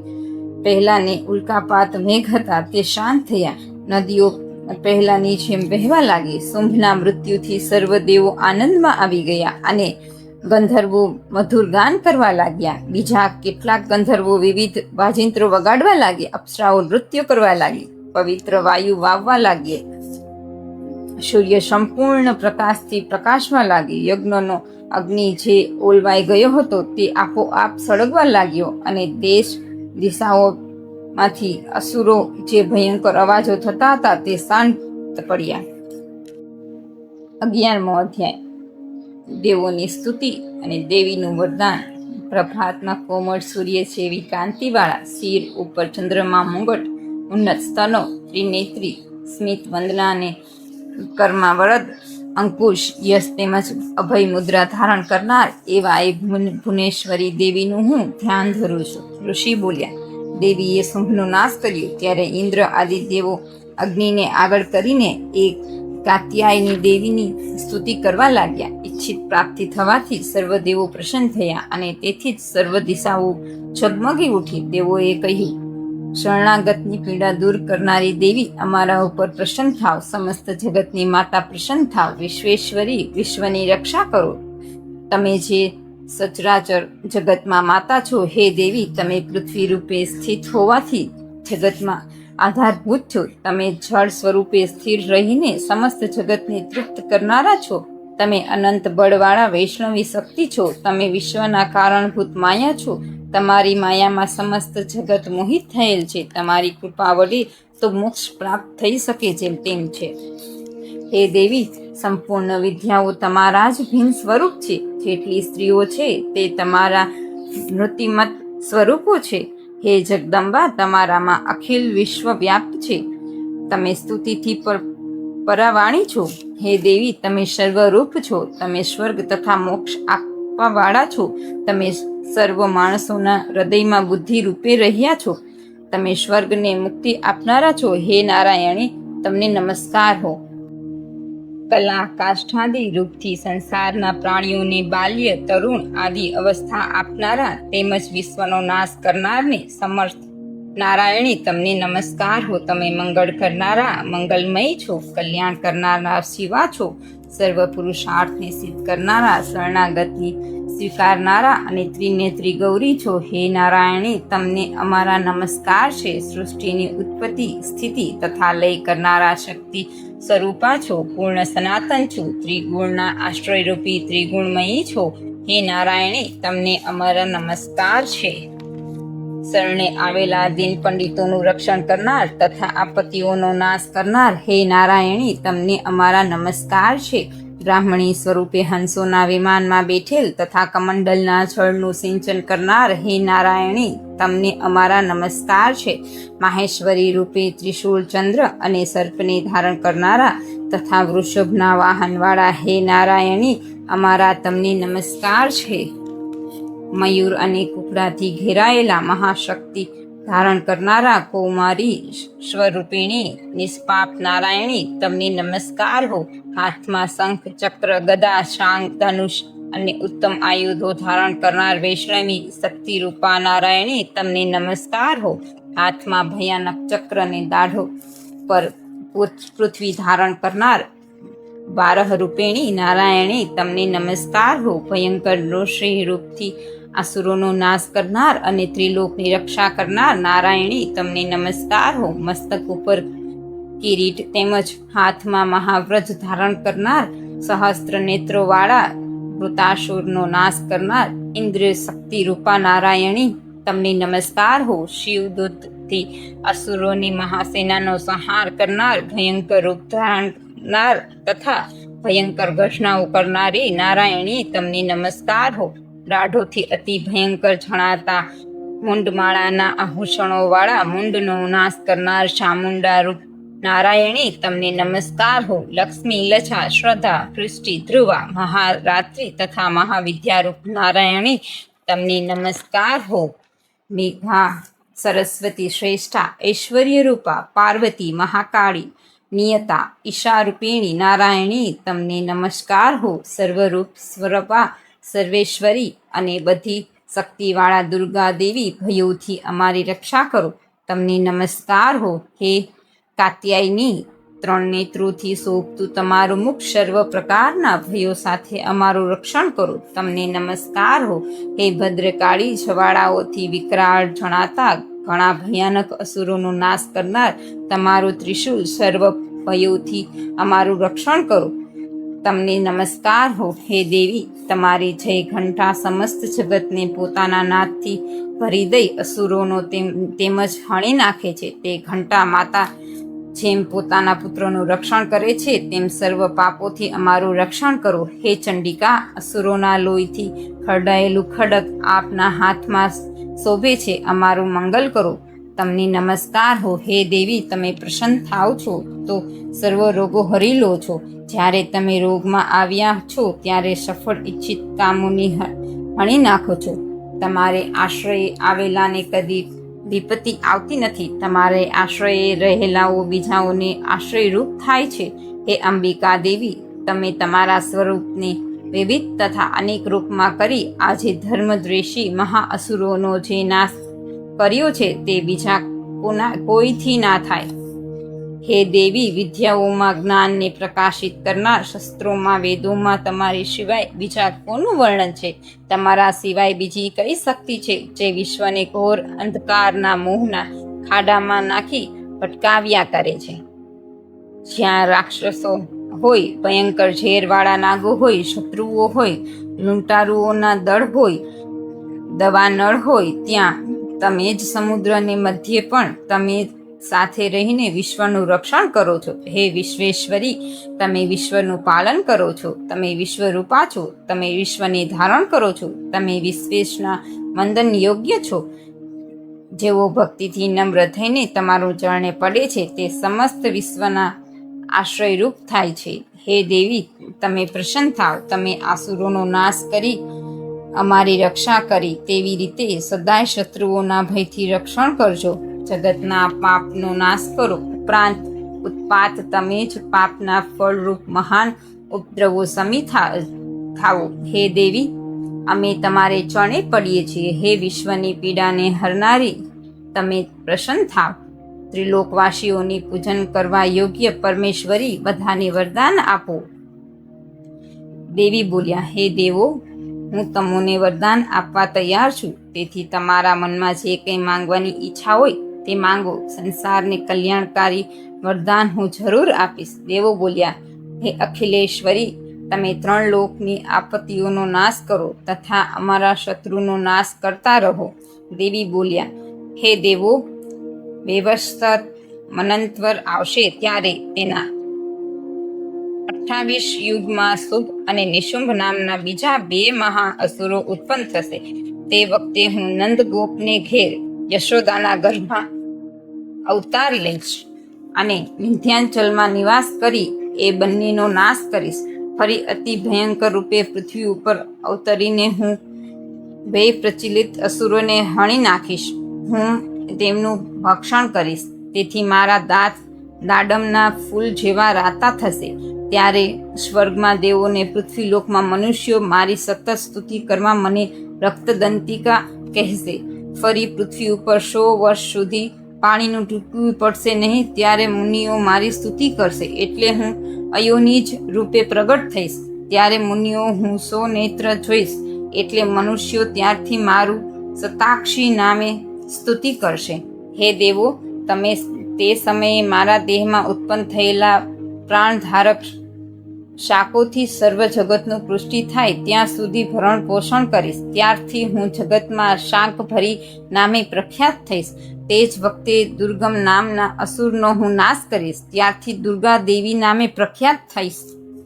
પછી જ્યારે હું ભીમ સ્વરૂપ ધારણ કરી મુનિઓની રક્ષા માટે હિમાલય પર્વત ઉપર રહેનાર અસુરોનું ભક્ષણ કરીશ, ત્યારે સર્વે મુનિઓ માથું નમાવીને મારી સ્તુતિ કરશે. ત્યારે હું ભીમા દેવી નામે પ્રખ્યાત થઈશ. જ્યારે અરુણ નામમાં બળવાન અસુર 3 લોકમાં મહા ઉત્પાત મચાવશે, ત્યારે 3 લોકના હિત માટે હું 6 પગવાળી ભમરીનું રૂપ ધારણ કરીશ ને એ મહા અસુરોનો નાશ કરીશ. ત્યારે હું બ્રાહ્મણી દેવી નામથી મારી સ્તુતિ કરશે.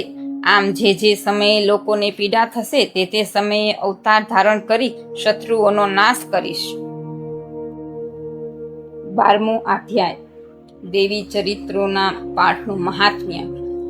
જેમનું તેજ વીજળી જેવું છે, સિંહના ખંભા ઉપર બેઠેલ ભયંકર દેખાય છે. હાથમાં તલવાર અને ઢાલધારી કન્યાઓ તેમની સેવામાં ખડી છે.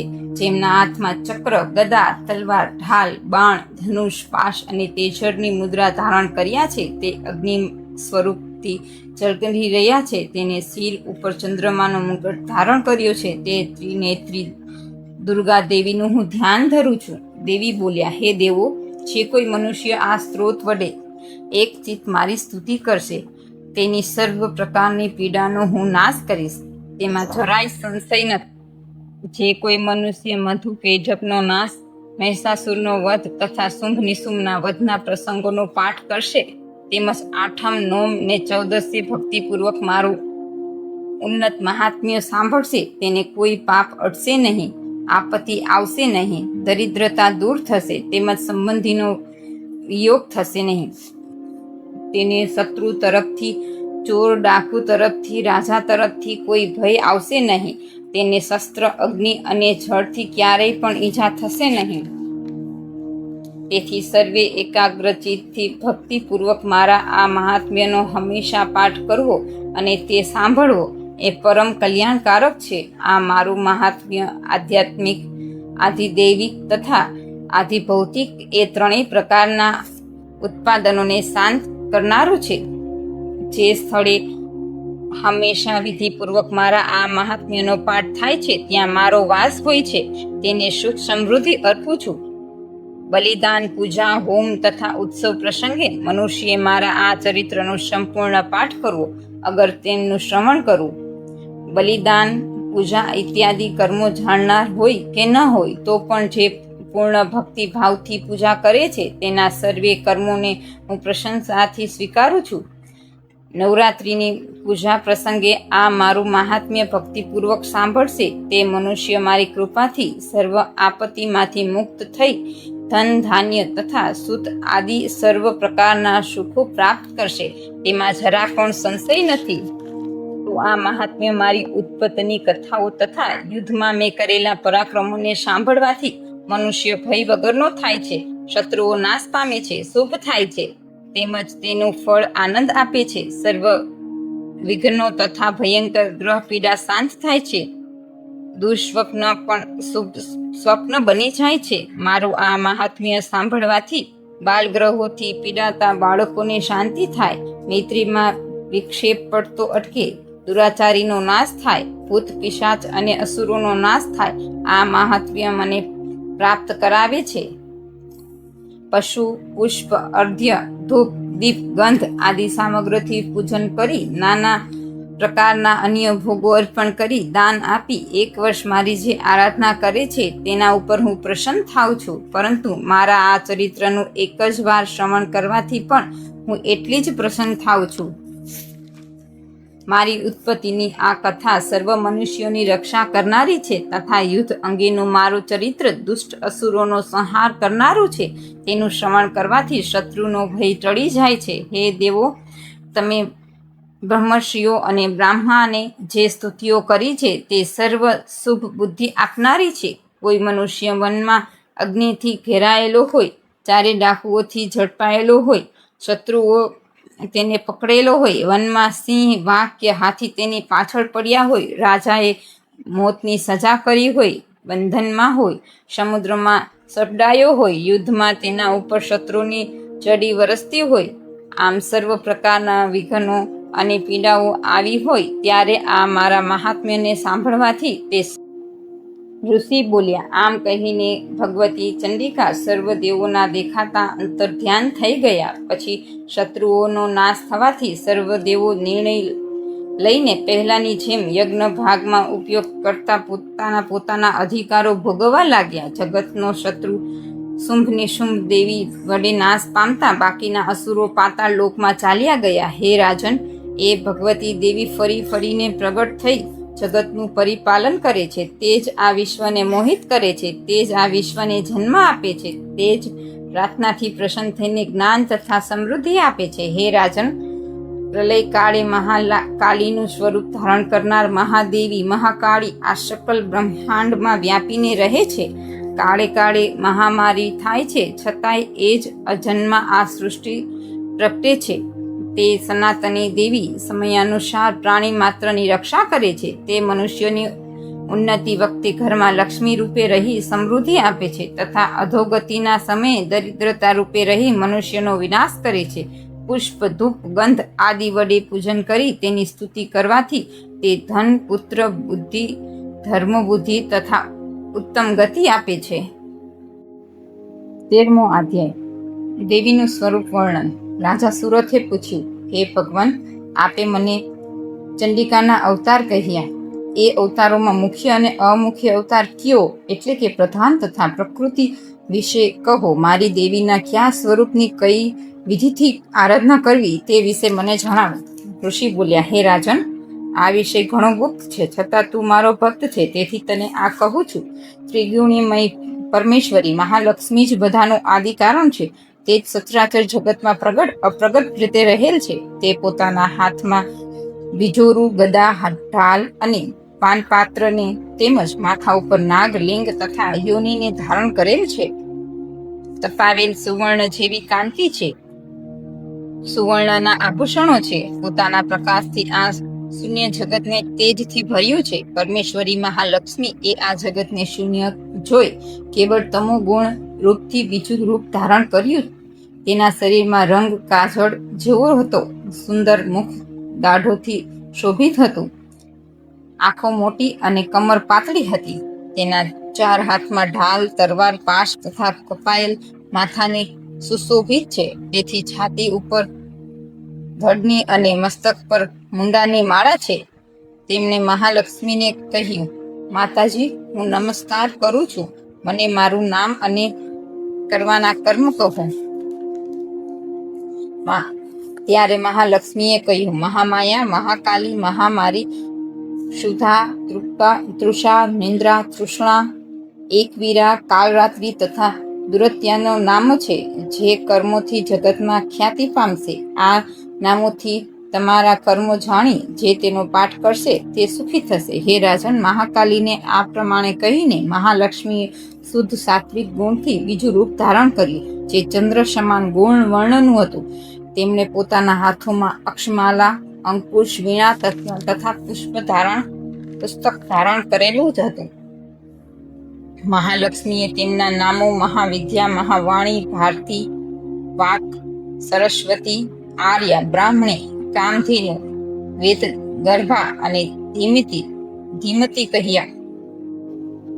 પછી મહાકાલી અને મહાસરસ્વતીને ઉદ્દેશીને મહાલક્ષ્મીએ કહ્યું, દેવીઓ, તમે બંને તમારા ગુણો પ્રમાણે સ્ત્રી પુરુષના જોડા ઉત્પન્ન કરો. બાદ મહાલક્ષ્મીએ પોતે જ સ્ત્રી પુરુષનું એક જોડું ઉત્પન્ન કર્યું. તે બંને હિરણ્ય ગર્ભ, સુંદર તેમજ કમળના આસન ઉપર બેઠેલ હતો.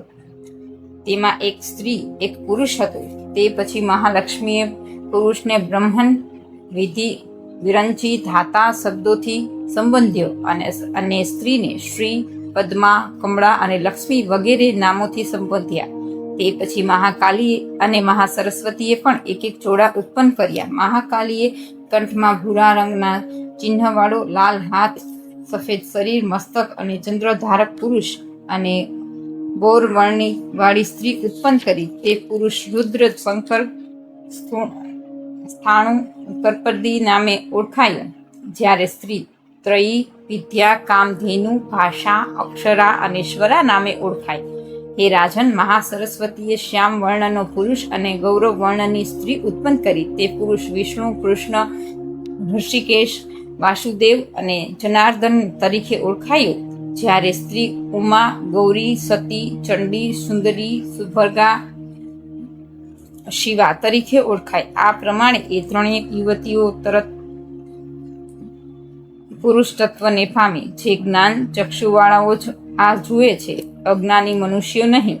રાજન, મહાલક્ષ્મીએ ત્રિવિદ્યારૂપી સરસ્વતી બ્રહ્માને, રુદ્રને ગૌરી અને વિષ્ણુએ લક્ષ્મી આપી. બ્રહ્માએ સરસ્વતી સાથે રહી બ્રહ્માંડ ઉત્પન્ન કર્યું. રુદ્રે ગૌરી સાથે અખંડને ભાગ્ય અને બ્રહ્માંડમાં મહાતત્વ વગેરે પંચ મહાભૂતાત્મ આ સમસ્ત સ્થાવર જગતની ઉત્પત્તિ થઈ. પછી લક્ષ્મી સાથે રહી વિષ્ણુએ જગતનું પાલન પોષણ કર્યું. જ્યારે પ્રલય કાળે ગૌરીની સાથે રહી રુદ્રે જગતનો સંહાર કર્યો. તે રાજન, મહાલક્ષ્મી સર્વ સત્વમયી તથા બધા તત્વોની અધિષ્ઠાત્રી છે. તે નિરાકાર અને સાકાર રૂપ લઈ જુદા જુદા નામ ધારણ કરે છે. આથી સગુણાવાચક નમોને મહાલક્ષ્મીને વર્ણવી જોઈએ. માત્ર એક જ નામ અથવા બીજા પ્રત્યક્ષ પ્રમાણોને તેમનું વર્ણન થઈ શકતું નથી. 14મો અધ્યાય, દેવીની આરાધના. આગળ બોલતા ઋષિ કહે છે, હે રાજન, મહાલક્ષ્મીના તામસી ભેદથી 3 રૂપ થયા. તે જ સર્વા, ચંડિકા, દુર્ગા, ભદ્રા, ભગવતી નામથી ઓળખાય છે. તમો ગુણરૂપી મહાકાલીને ભગવાન વિષ્ણુની યોગ નિંદ્રા કહે છે. મધુકૈટભનો નાશ કરવા જેની પ્રાર્થના બ્રહ્માજીએ કરી હતી તેનું નામ મહાકાલી છે. તેમના 10 મોં, 10 હાથ, પગ તેમજ તે કાજળ જેવા કાળા છે. તે ત્રિનેત્રી છે. હે રાજન, તેમના દાંત અને દાઢો ચમકે છે. તેમનું સ્વરૂપ ભયંકર છે, છતાં તે રૂપ સૌભાગ્ય, કાંતિ અને સમૃદ્ધિનું સ્થાન છે. તે પોતાના હાથમાં ખડક, બાણ, ગદા, શૂલ, ચક્ર, શંખ, સુગુંડી, પરિધ, ધનુષ તથા લોહી નીતરતું માથું ધારણ કરેલું છે. તે વિષ્ણુની પાર ન પામી શકાય તેવી માયા છે. તે પોતાના ભક્તને સમસ્ત જગતમાં આપી શકે છે. બધા દેવોનો શરીરની મહાલક્ષ્મી પ્રગટ થયા છે. તે ત્રિગુણમય છે. તેમણે જ મહિષાસુરનો નાશ કર્યો છે. તે ગૌરવ વર્ણના, હાથ કાળા, સ્તન પ્રદેશ સફેદ, કટી અને ચરણ લાલ, જાંઘ અને પિંડ ભૂરા. તે અજીતા છે. તે અત્યંત સુંદર છે. તેમની માળા, વસ્ત્ર, આભૂષણ, અંગરાગ ઘણા વિચિત્ર છે. તે કાંતિ રૂપ ને સૌભાગ્યથી શોભે છે. તેમને અનેક હાથ છે, છતાં 18 હાથવાળા માની તેની પૂજા કરવી જોઈએ. તેમને જમણી બાજુના નીચલા હાથની ડાબી બાજુના હાથમાં અક્ષમાલા, કમળ, બાણ, ખડગ, વજ્ર, ગદા, ચક્ર, ત્રિશૂલ, પરશુ, શંખ, ઘંટ, પાશ, શક્તિ, દંડ, ઢાલ, ધનુષ, પાનપાત્ર અને કમંડલ ધારણ કરેલ છે. તે કમળના આસન ઉપર બેઠેલ છે. તે સર્વ દેવમય છે, દેવોની ઈશ્વરી છે.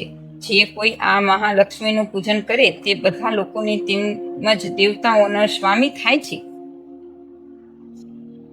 તત્વગુણનો આશ્રય લઈ પાર્વતી દેવીના શરીરથી પ્રગટ થયા હતા અને જેમણે શુંભ નિશુંભનો નાશ કર્યો હતો તે સરસ્વતી છે. તેને 8 હાથ છે. તે પોતાના હાથોમાં બાણ, મુસળ, શૂળ, ચક્ર, શંખ, ઘંટા, ફળ અને ધનુષ ધારણ કરેલ છે. તેમની શ્રદ્ધાપૂર્વક ભક્તિ કરવાથી જ્ઞાન પ્રાપ્ત થાય છે. હે રાજન, આ પ્રમાણે તમે 3 મૂર્તિઓના સ્વરૂપ કહ્યા અને તેમની ઉપાસના અંગે સાંભળો. જ્યારે મહાલક્ષ્મીની પૂજા કરવી હોય ત્યારે તેમની મધ્યમાં સ્થાપવા. તેમની જમણી અને ડાબુએ મહાકાલી અને સરસ્વતીનું પૂજન કરો. પછી પાછળના ભાગમાં 3 દંપતી, મધ્ય ભાગમાં સરસ્વતી સાથે બ્રહ્માનું, જમણા ભાગે ગૌરી સાથે રુદ્રનું અને ડાબા ભાગે લક્ષ્મી સાથે વિષ્ણુનું પૂજન કરવું જોઈએ. મધ્ય ભાગમાં 18 હાથવાળા મહાલક્ષ્મી, ડાબીએ 10 મોઢાવાળા મહાકાલી તથા જમણી બાજુએ 8 હાથવાળા સરસ્વતીનું પૂજન કરવું. આ રીતે પૂજન કરતા જમણી બાજુએ કાળનીને, ડાબી બાજુએ મૃત્યુને બધા અનિષ્ટ નાશ કરવા પૂજા કરવી. શુંભાસુરનો નાશ કરવા 8 હાથવાળી દેવીનું પૂજન કરવું હોય તો 9 શક્તિઓ બ્રાહ્મી, મહેશ્વરી, કૌમારી, વૈષ્ણવી, વારાહી, નારસિંહી, ઇન્દ્રી, શિવદૂતી, ચામુંડા અને જમણી બાજુએ રુદ્ર અને ડાબી બાજુએ ગણેશનું પૂજન કરવું. નમો દેવ્યે આ સ્ત્રોતથી મહાલક્ષ્મીનું પૂજન કરવું. તેમના 3 અવતારની પૂજા વખતે તેમના ચરિત્રોને જે સ્ત્રોત અને મંત્ર આવ્યા હોય તે બોલવા. 18 હાથવાળા મહિષાસુર મર્દિની ખાસ પૂજવા યોગ્ય છે, કેમ કે મહાલક્ષ્મી જ મહાકાલી તથા મહાસરસ્વતી કહેવાય છે. તે પુણ્ય પાપોની અધીશ્વરી છે, સમસ્ત જગતની મહેશ્વરી છે. જેણે મહાલક્ષ્મીની ભક્તિપૂર્વક પૂજા કરી છે તે જ સંસારનો સ્વામી છે. તેણે ભગવતી ચંડિકાનું પૂજન કરવું જોઈએ.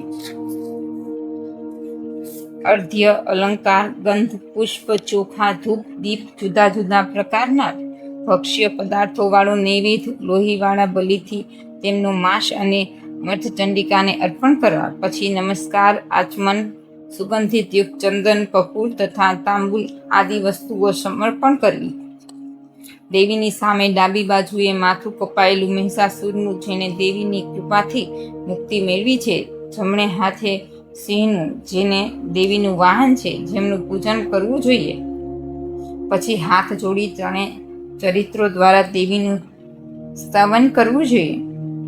કોઈ એક ચરિત્રથી સ્તુતિ કરવા ઈચ્છે તો મધ્ય ચરિત્રથી પાઠ કરે, પરંતુ પહેલા અને ઉત્તર ચરિત્રમાંથી એકનો પાઠ ન કરે.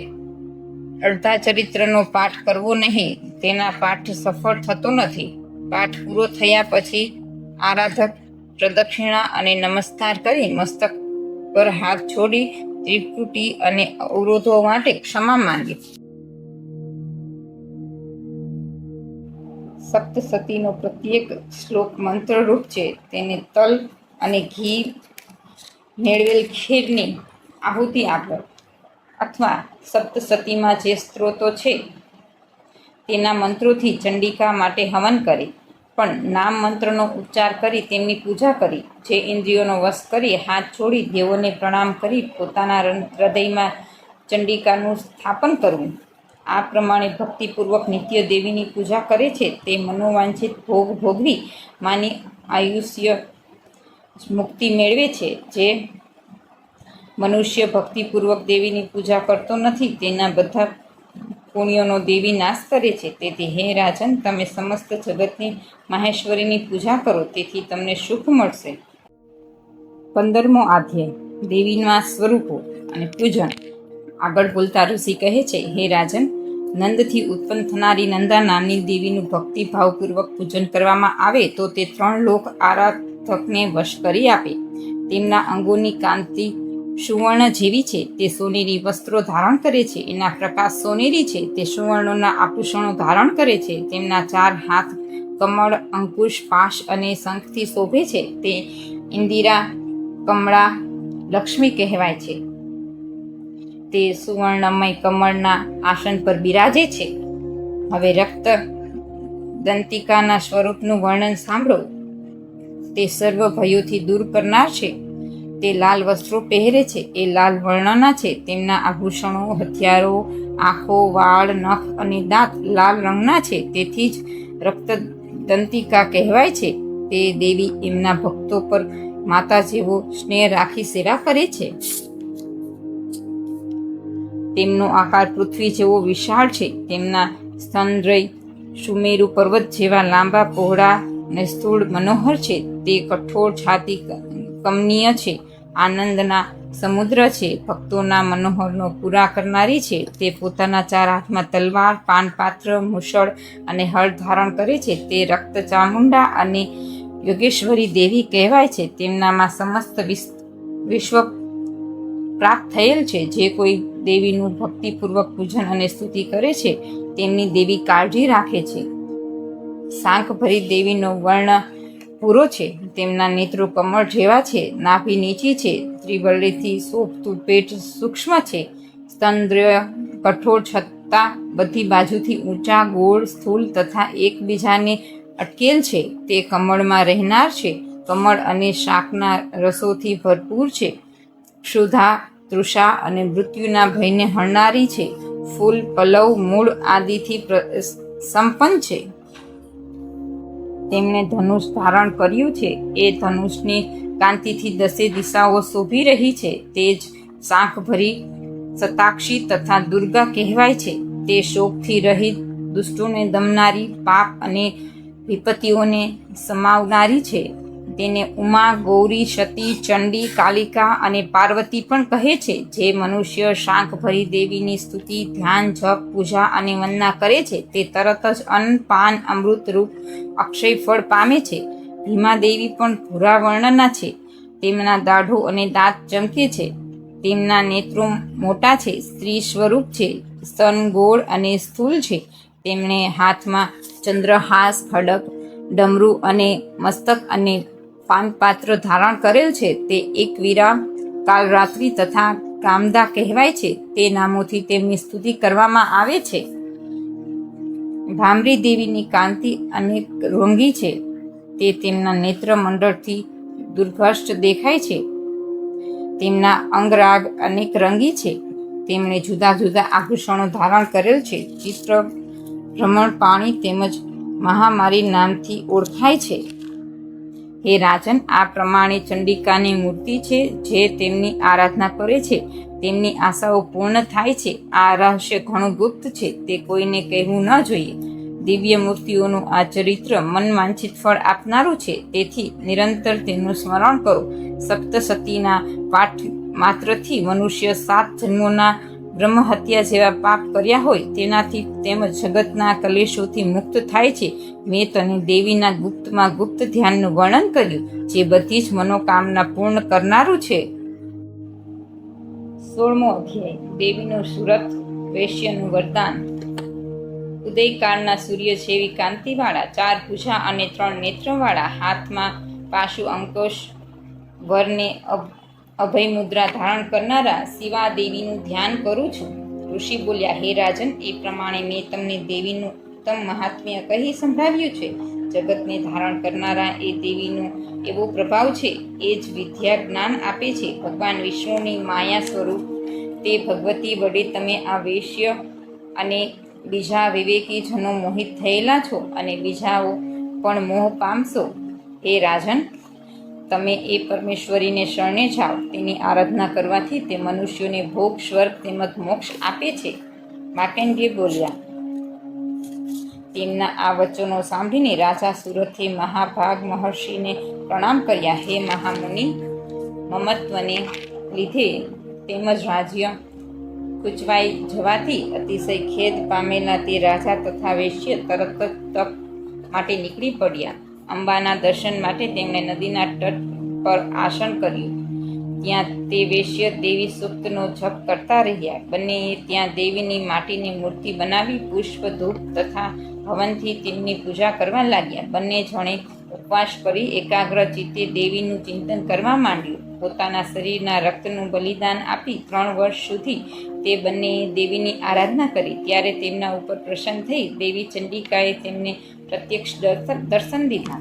દેવી બોલ્યા, હે રાજન, હે વૈશ્ય, તમારી જે કાંઈ ઈચ્છા હોય તે મારી પાસે માંગી લો. હું તમારા ઉપર પ્રસન્ન થયું છું. હું તમને સર્વ કોઈ આપીશ.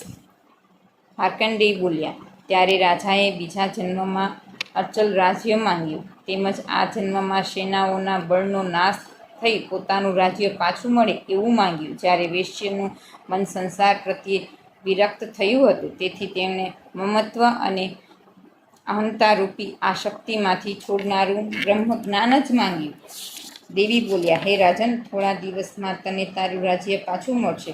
શત્રુઓને મારીને તારું રાજ્ય અખિલ્ત રહેશે.